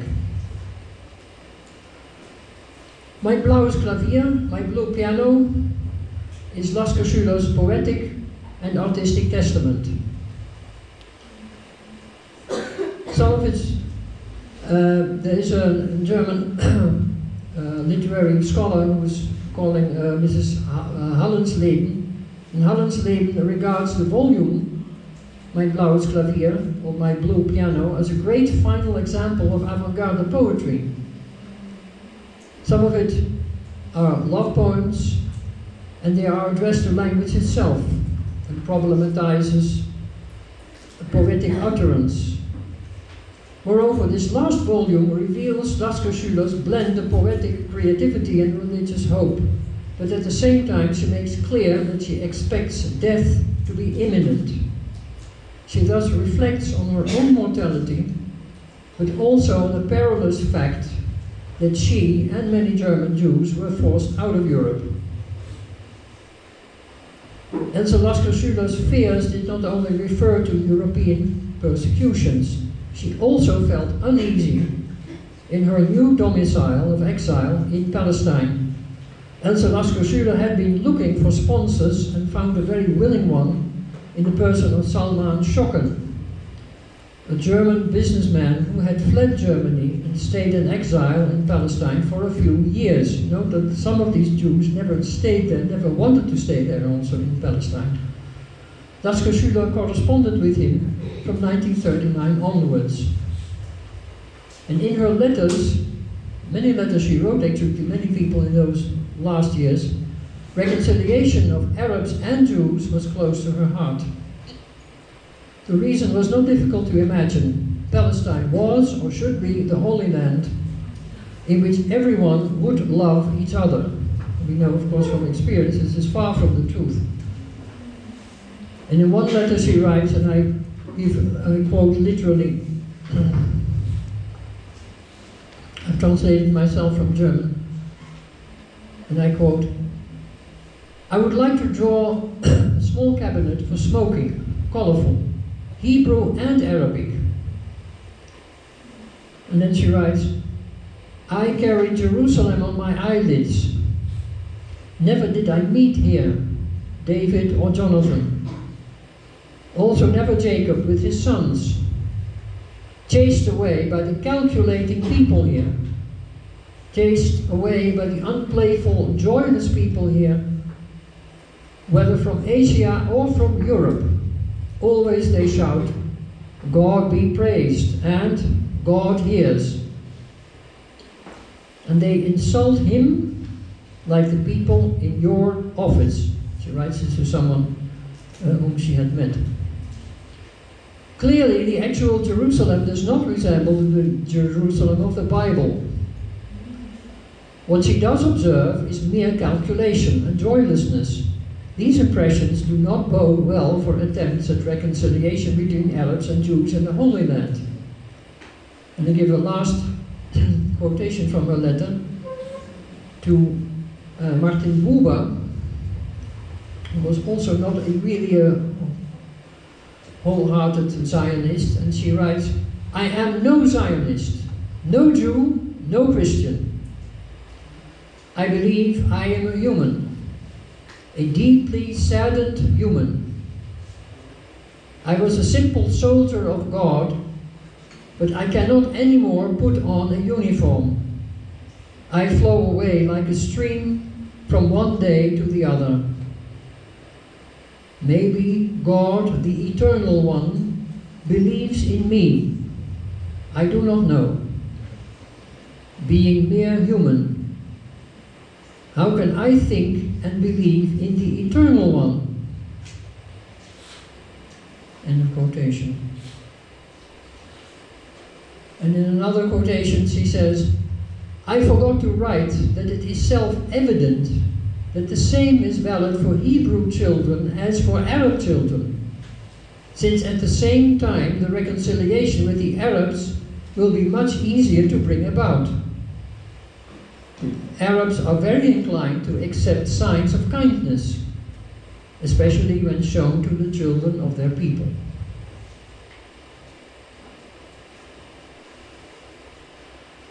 In the volume Mijn Blauwes Klavier, that is her last volume, we will meet with the poetic expression of Elsa Lasker Schüler's fear about lack of love and her dreading the coldness of the world. Her own mortality then actually becomes less significant to her than what she perceived as the loss of the biblical land and her disappointment in the real land of the Hebrews. And yet, unlike Tagore, she seems to have some faith in God who will take her in after she dies. Also interesting, I've often compared Tagore with other European writers who seem to be more believing in God than Tagore does. The contrasts between Elsa Lasker Schüler and Tagore are numerous. Tagore was a Bengali Hindu who didn't know any German. Lasker Schüler was a German Jewess with little knowledge of other languages beside her native German. Tagore was a male, Lasker Schüler female. Although Tagore lived in India under colonial rule, which was clearly oppressive, his life was not in danger. He never was a fugitive, maybe a bit unlike Gandhi who was. Elsa Lasker Schüler, on the other hand, living in Germany, witnessed the Nazi takeover of Germany in January 1933. She fled to Switzerland and went to Palestine in 1939, never to return to Europe. She died in Jerusalem in exile. Compared to Tagore's life, hers was full of uncertainties and immediate dangers. His was a more contemplative life, given to writing, art, and administering his institutions. Lasker Schüler knew a long life of near poverty. Tagore never did. And yet, they could have been almost soulmates, had they known about each other's existence. Their poetic testaments, Shees Lekha of Tagore and Mijn Blauwes Klavier or My Blue Piano of Elsa Lasker Schüler do speak a similar language and address the same human anxieties in the face of dangers and imminent death. And I will end this lecture by reading out a few translations of my own of both Shees Lekha and of Mijn Blauwes Klavier you can perhaps hear differences and the similarities. Since there are many poems, I will read only one sample of each. First, Shees Lekha, number 10. I'm feeling lost. It's my birthday. I want my friends to shake my hand. The last taste of mortal affection, I'll take life's final grace along with me. I'll take this final human benediction. I've emptied out whatever was there to give. If in return I get something, some love, forgiveness, then I take it with me. When the little boat will ferry me across the waters to the wordless festival of the end. All right, we'll read out another one. Number 13, I think this is the most well known, which he wrote maybe about 10 days before his death. He was very seriously ill already. When existence first appeared, the first day's sun had asked, "Who are you?" There came no answer. Years and years went by. On the westward ocean shore, in the silent dusk, the last suns raised the final question, "Who are you?" it got no answer. That is Tagore. Now Lasker Schüler. Now read out one poem, now also two poems. One on Jerusalem, which I think shows her fear of the lovelessness of the Palestine that she, or the Palestine with Jews, which she saw in the late 1940s. Jerusalem, it's called Jerusalem. God built from his spine Palestine, from a single bone Jerusalem. I am walking in these mausoleums, our holy city hardened into stone. The stones rest on the bed of its dead lakes, but no silk-like water plays there anymore, coming and going. The grounds are staring harshly at the wanderer. He gets immersed in their numb nights. I cannot overcome the fear I have. If only you would come, clothed in your bright cloak of Alps, and take the twilight hour of my day. My arms would put a frame around you as a helpless, saintly picture, as in former days when I suffered in the darkness of my heart. Your two eyes were there, blue clouds. They carried me away from my dejection. If only you would come into the land of ancestors, like an infant to admonish me. Jerusalem, undergo resurrection. The living banners of the only God salute us. Green hands that sow the breath of life. And then the last poem, I know, it's called. I know I have to die right soon. All trees are shining brightly now. They have received the long-awaited July kiss. My dreams have lost their colors. I never gave my books of rhyme a sadder end than now. You greet me with a flower you plucked. Already did I love it when it was a seed. And yet I know I have to die right soon.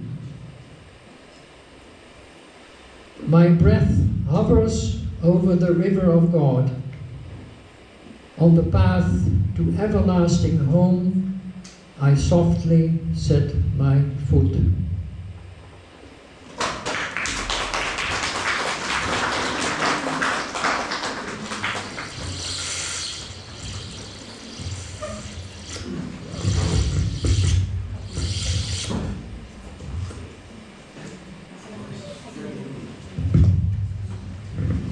Thank you so much, sir, for that rich and yeah. Now you're to compare.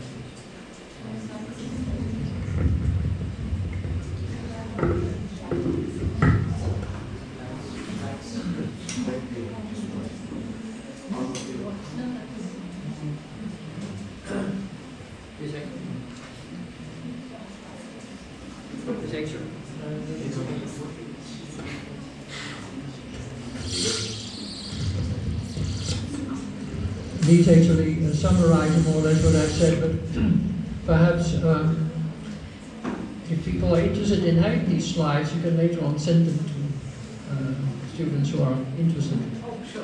I think that it's easier. Sure. Because how to juxtapose them. No, yeah, this is more or less a summary of what I've said. No.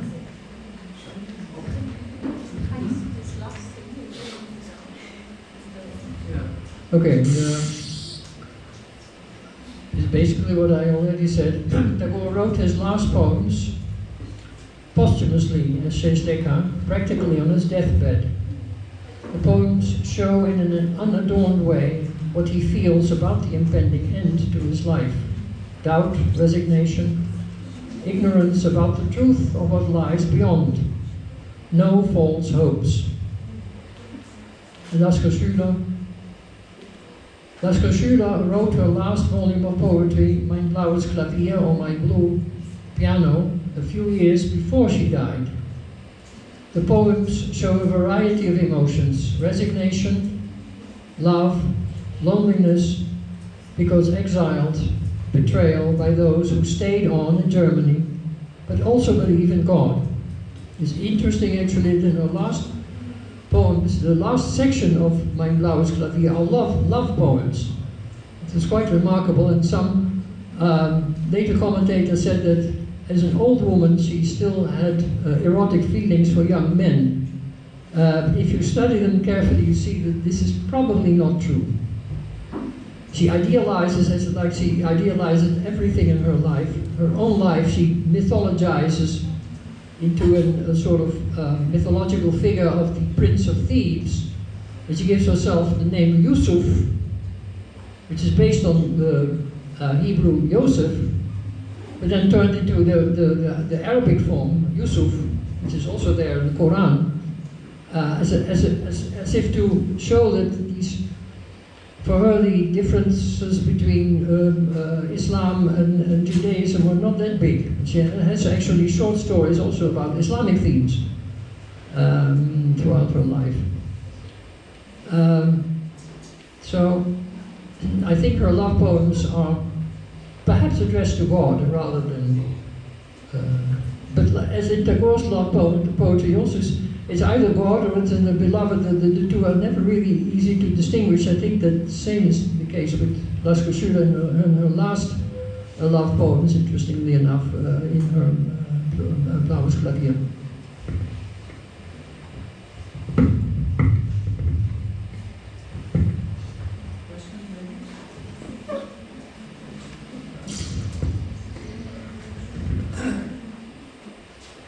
Thank you so much, sir, for that rich and deeply engaging presentation.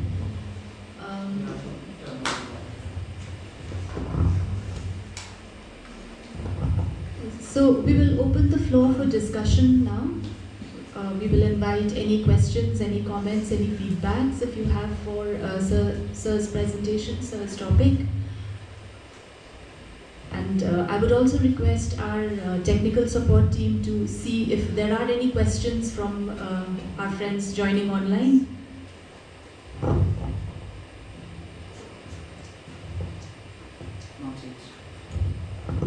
Anyone from the audience here? Anyone would like to ask a question?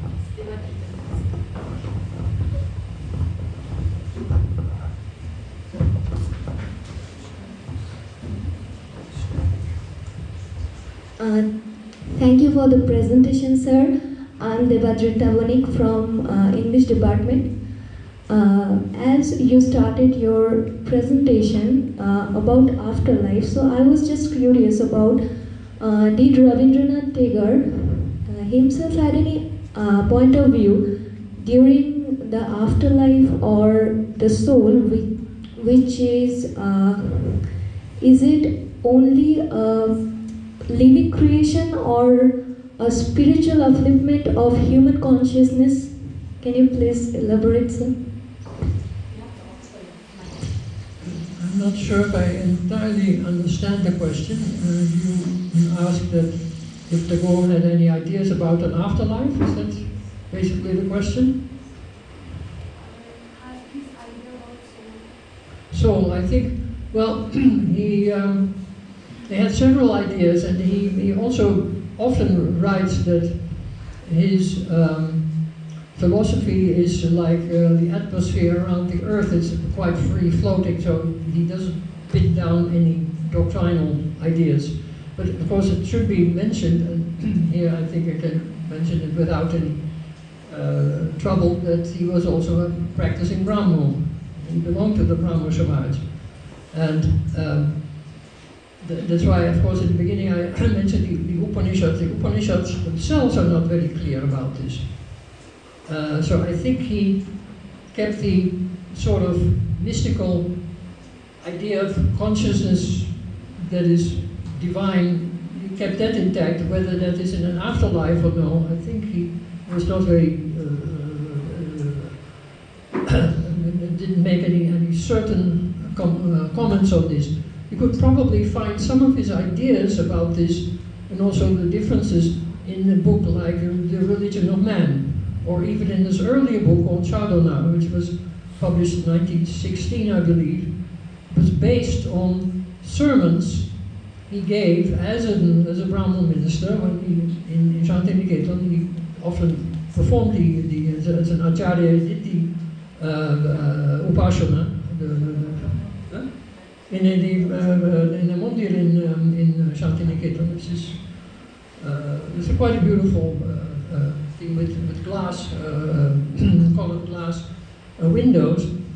He took the pulpit and he read out passages from Upanishads, and then he gave a sort of personal idea about the content of that. These sermons were collected in two large volumes called Shantiniketan 1 and 2 in Bengali, and he himself rewrote them in a book like Sadhana.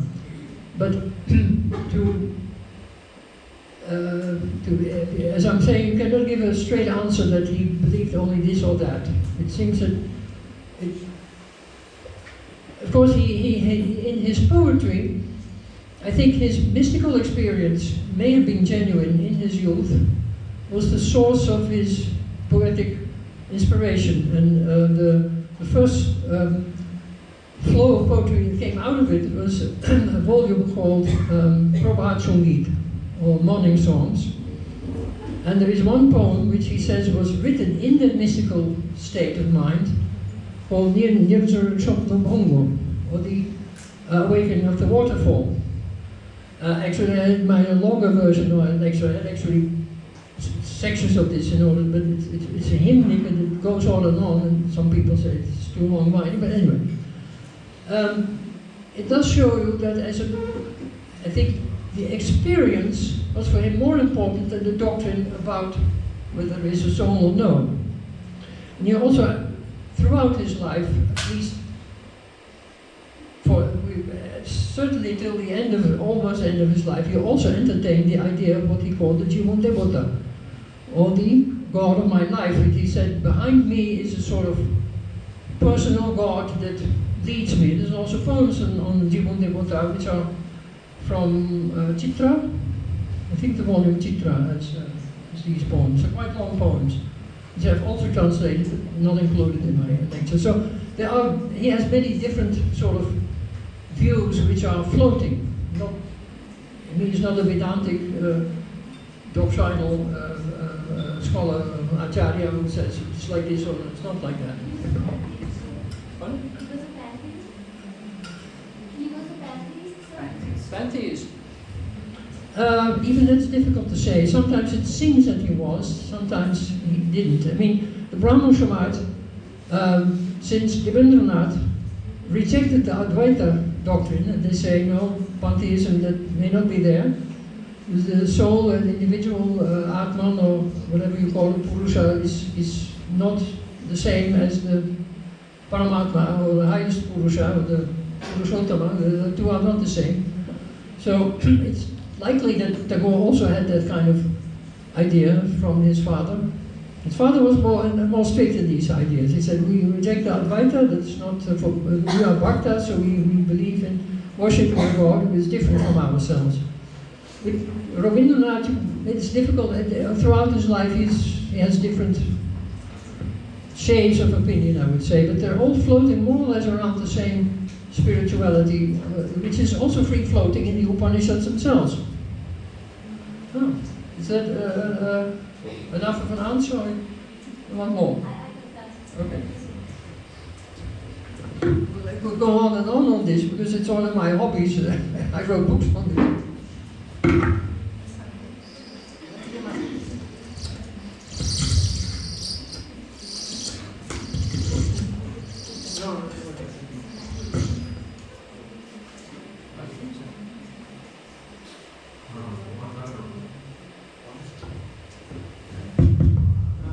Hello, sir. I'm Noel Wright. My question is that what was Rabindranath's view on Christianity? Yeah, it's an interesting question. I think he was not entirely positive about the sort of Christianity which he saw in India, which was of course from a foreign, as a religion of foreign domination, basically. But he does write. He has an English poem called "The Child," which he wrote in English under the influence of a visit to Germany when he saw the Passion play in Oberammergau. And in the poem "The Child," he is of course very positive about the figure of Jesus. He has no problem with Jesus, he has a problem with Western Christians. I think that more or less sums it up. I think with Mahatma Gandhi it is a very similar view. He had no problem with Jesus. Ideal is the man you follow. I mean, non-violence, take it from Jesus. He told also people, yeah, Jesus said we have to turn the other cheek, so yeah, we have to do that. But he didn't like Western Christianity. Though it's interesting, Pope John Paul II has called Mahatma Gandhi one of the most prominent Christians of the 20th century. So, I mean, some half a century later, the Roman Catholic Church itself, I mean, the Pope thought that such persons like Gandhi were greater Christians than the practicing official Christians. I think the same would be valid for Tagore. So he knew, I think he was not that overly enthusiastic about what he saw as Christianity, certainly not in the West. He was always told the Western Christians that you have all your high ideas in the Bible, but you don't practice any of it. Just the opposite. It's still true, I think. Rabindranath Tagore, there is a story, Christo. It is now translated in Nepali also by the Saracen College. You can go through that. It's a lovely story. Yeah, it's mostly about this anti-editor. Yes, you were The anthology talks about Christ, Christians, and Christianity entirely, with this all letters written to different people across the world, like not in India. Like across the world, they have written about the Christ, how he feels about the Christ, and the Christians and the Christians. You can actually find it in 3 languages: English, Nepali, and Bengali. Please go through.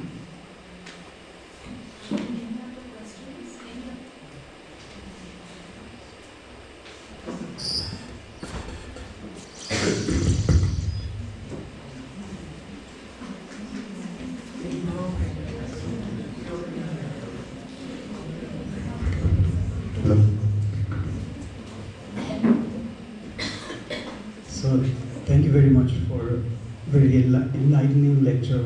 So I wanted to know about, very interested in knowing about the paintings of Lasker Shula. I wanted to know whether it followed or carried emotional landscapes, or was it leaning towards, existential dread? So what sort of paintings was she pursuing?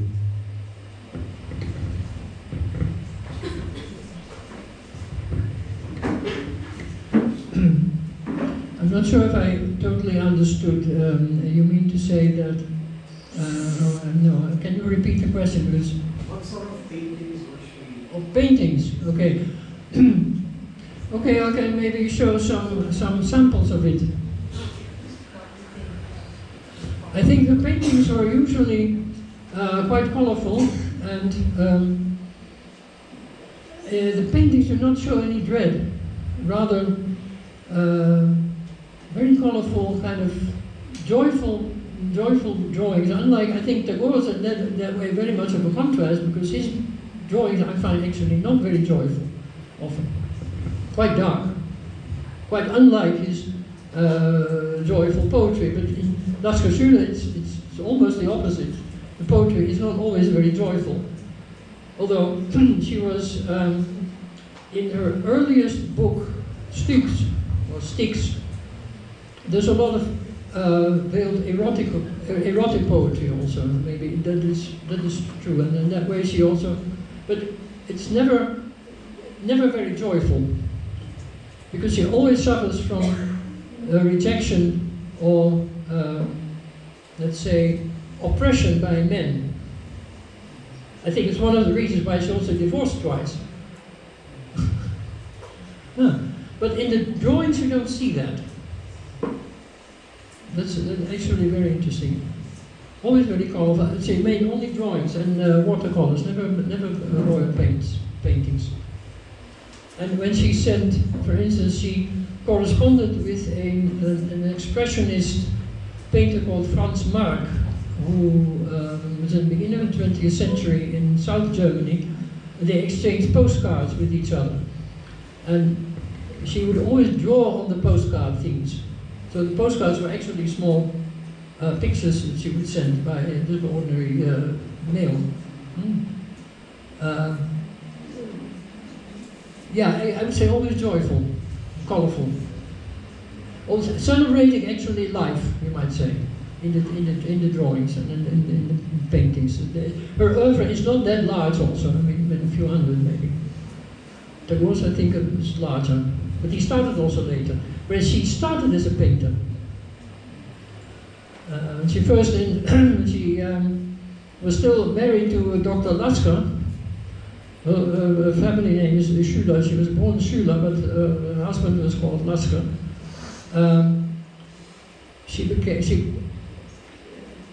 Lasker thought that she had some kind of psychological problem, and he suggested that she take painting lessons. So she took painting lessons to begin with, earlier than actually writing poetry. Her very first painting is a very strange painting, but then after that it becomes very colorful and interesting to look at. They sell well, I must say. Is that enough of an answer? Yeah.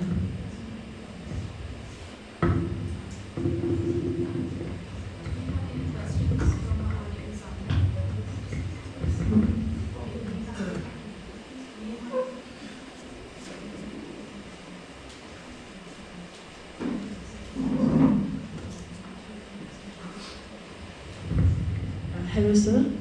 Many of our poems are noted for their intense, so sometimes sensual imagery. So how were these received by the public at the time?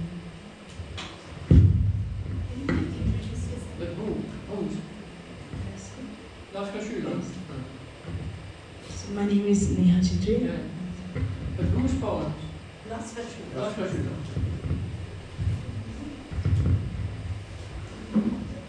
Well, I think initially her poetry in Germany, most of her poetry in Germany was received quite well until 1933. She even got a prize for poetry, the Kleist Prize for poetry, which she had to share with a male poet, which perhaps she didn't like that much. She was but of course, 1933, 1945, there was all the writings of people like Lasker Schüler were banned, forbidden. After 1945, you see a renewed interest in Lasker Schüler's writings. Also because some of her colleague writers, colleague poets like Gottfried Benn, after the war praised her very much and said she was one of the greatest German lyricists. So I think she was well received on the whole. And even her last book of poetry has been well received. Although I must say that some of the, she wrote,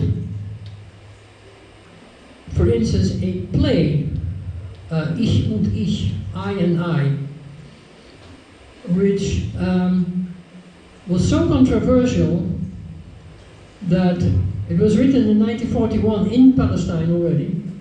She had read it out sometimes at a kind of poetry reading.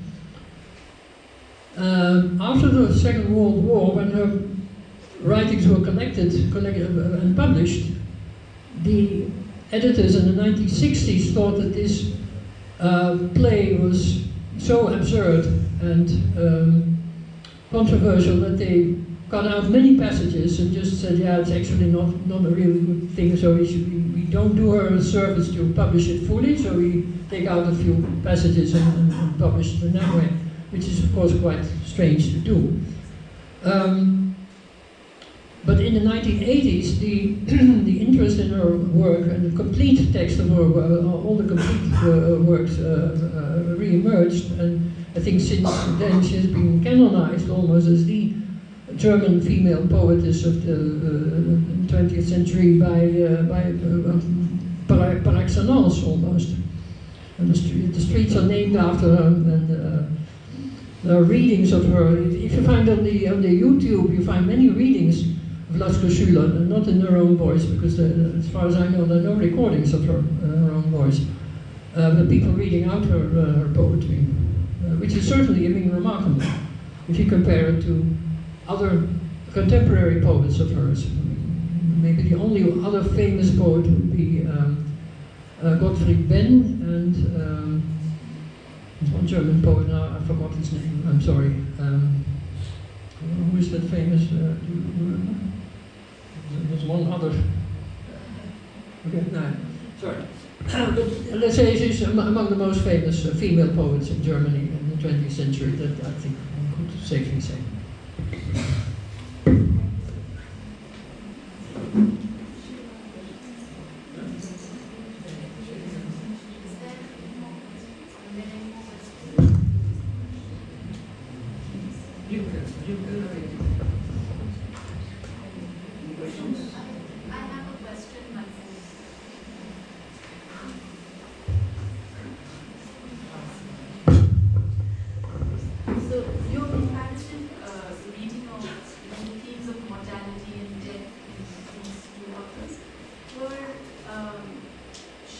Different contexts, but different historical contexts. So one is in Colonial Bengal, the other one is a Jewish German who had fleed the Nazis.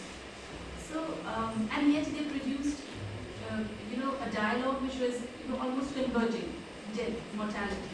So, do you kind of see this just as productive contrast, like something that helps us better understand the context, or am I being too?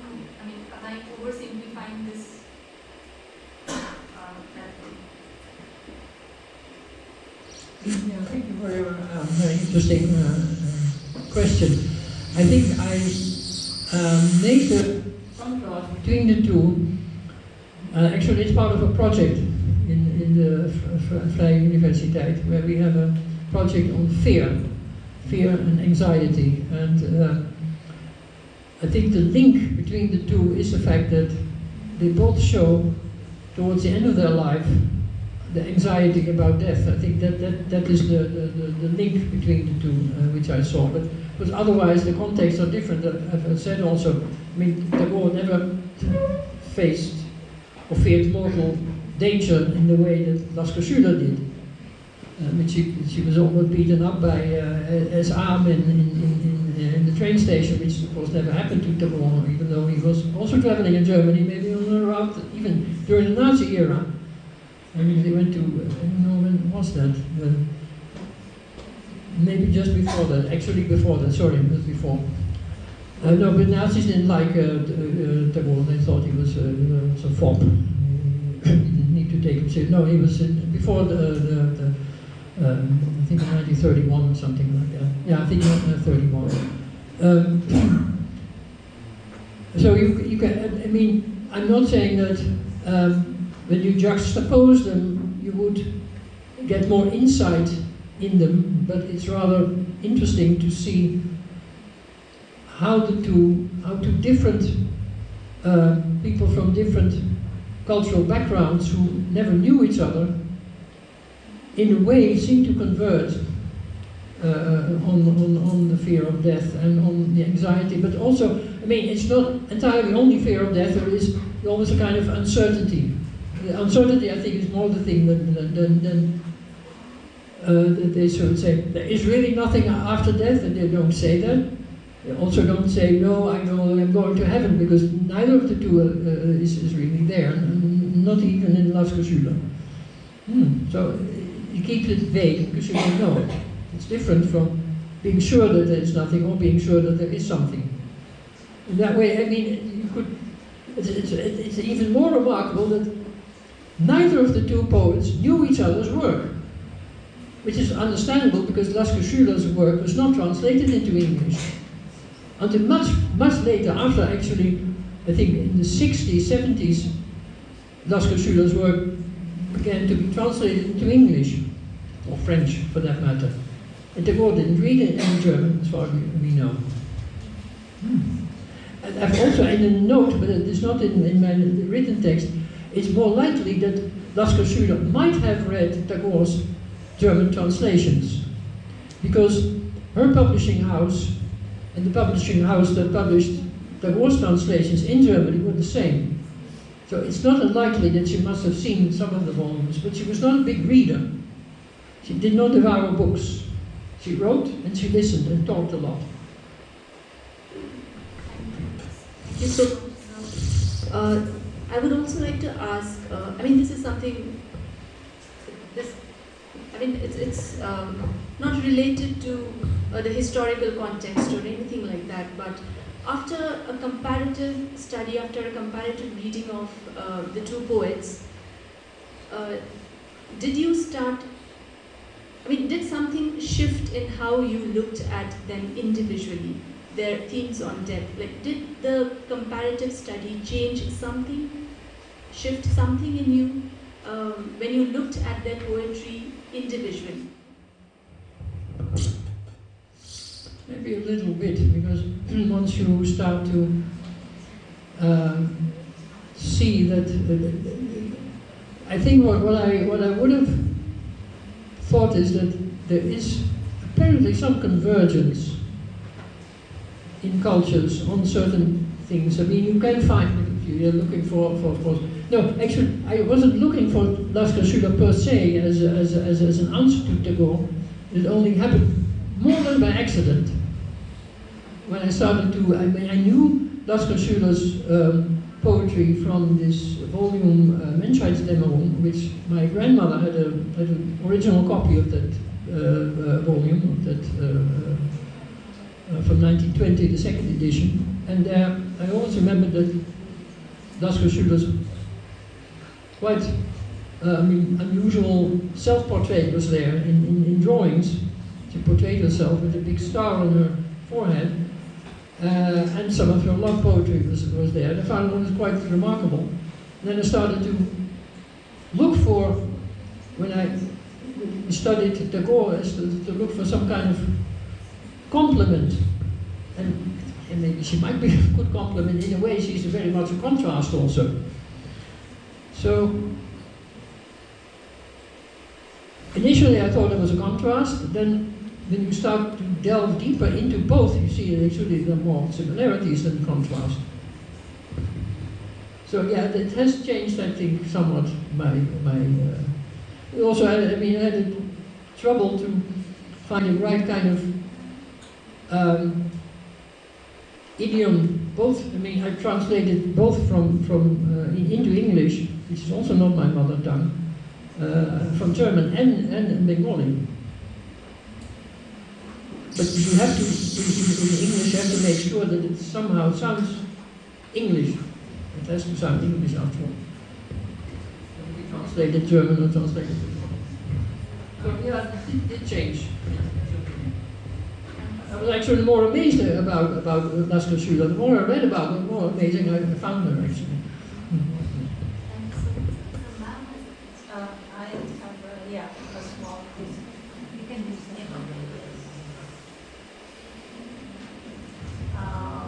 join on the last question, and you comment on that. That you said that there was some convergence between cultures. So is it only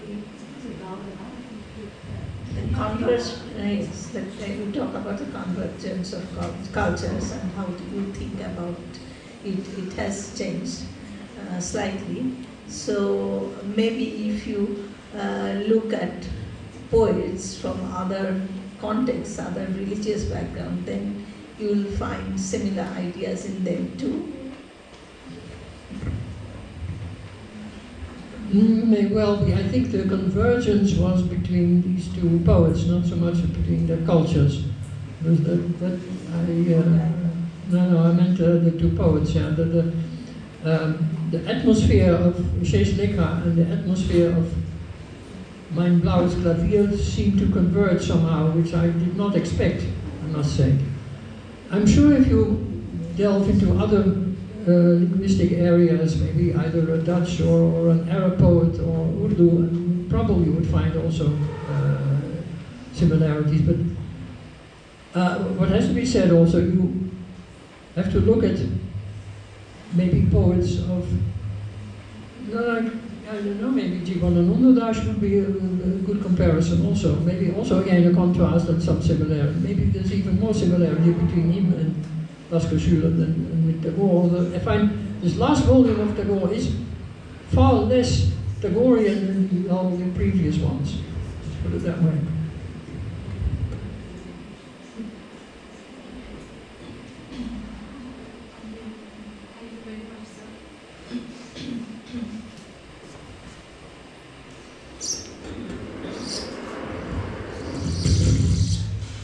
Thank you very much, sir. If we do not have any other questions, then we can conclude the session. Do we have any other questions? Is there any question? Okay, so to give a small summary of today's event, what ma'am in the morning, in the first session, what ma'am dealt with was Tagore's reception in Europe and the media coverage around it, especially in Netherlands and Belgium. And what the second session did, I believe, or I'd like to believe, is kind of deepen that transnational engagement when two poets were compared. The poetry, the works of two poets were compared and brought into dialogue. So with that, I'd like to thank our audience online here present with us. I'd like to thank all our team. I'd like to thank Debraj sir for organizing this. And the session stands concluded. And we will proceed with the felicitation of our eminent speakers. And for that, I'd like to request our registrar ma'am, Dr. Sujata Rani Rai, to please do the honors.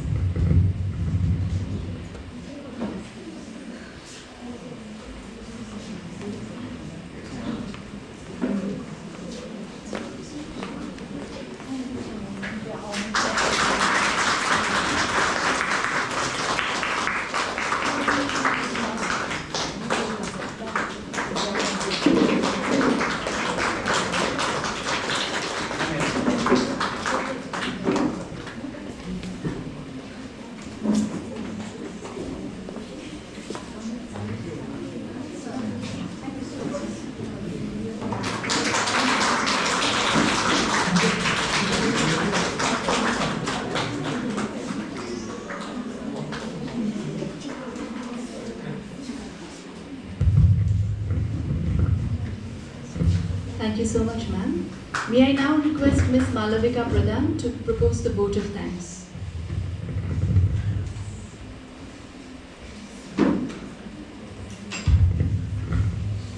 Hi everyone. It is my privilege to propose the vote of thanks for today's lecture series, Transnational Perspectives on Modern Indian History and Culture. I extend a heartfelt appreciation to Dr. Bhaswati Bhattacharya and Dr.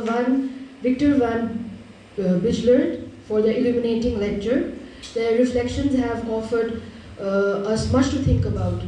And our sincere thanks to the attendees, both online and offline, especially those who have come from Clooney's Women's College and Sunada Degree College. And their presence and attentive engagement have made this event meaningful. We are sincerely grateful, especially to our registrar, Dr. Sujata Rani Rai, for a gracious welcome address and for a continued encouragement of academic dialogue within our university. I would especially like to acknowledge Mr. Debraj Ghatak and Dr. Upasna Chaudhary for not only seamlessly moderating the session with clarity and insight, but also for the dedicated effort to organize this seminar. I would also like to extend our sincere thanks to the office staff and the non-teaching staff, especially the efforts put behind the scenes, whether it was in coordinating the logistics and also the arrangements. And lastly, I would thank all the faculty members and our dear students, without whose support this program would not have been possible. So with this, we bring the program to a close. Thank you so much.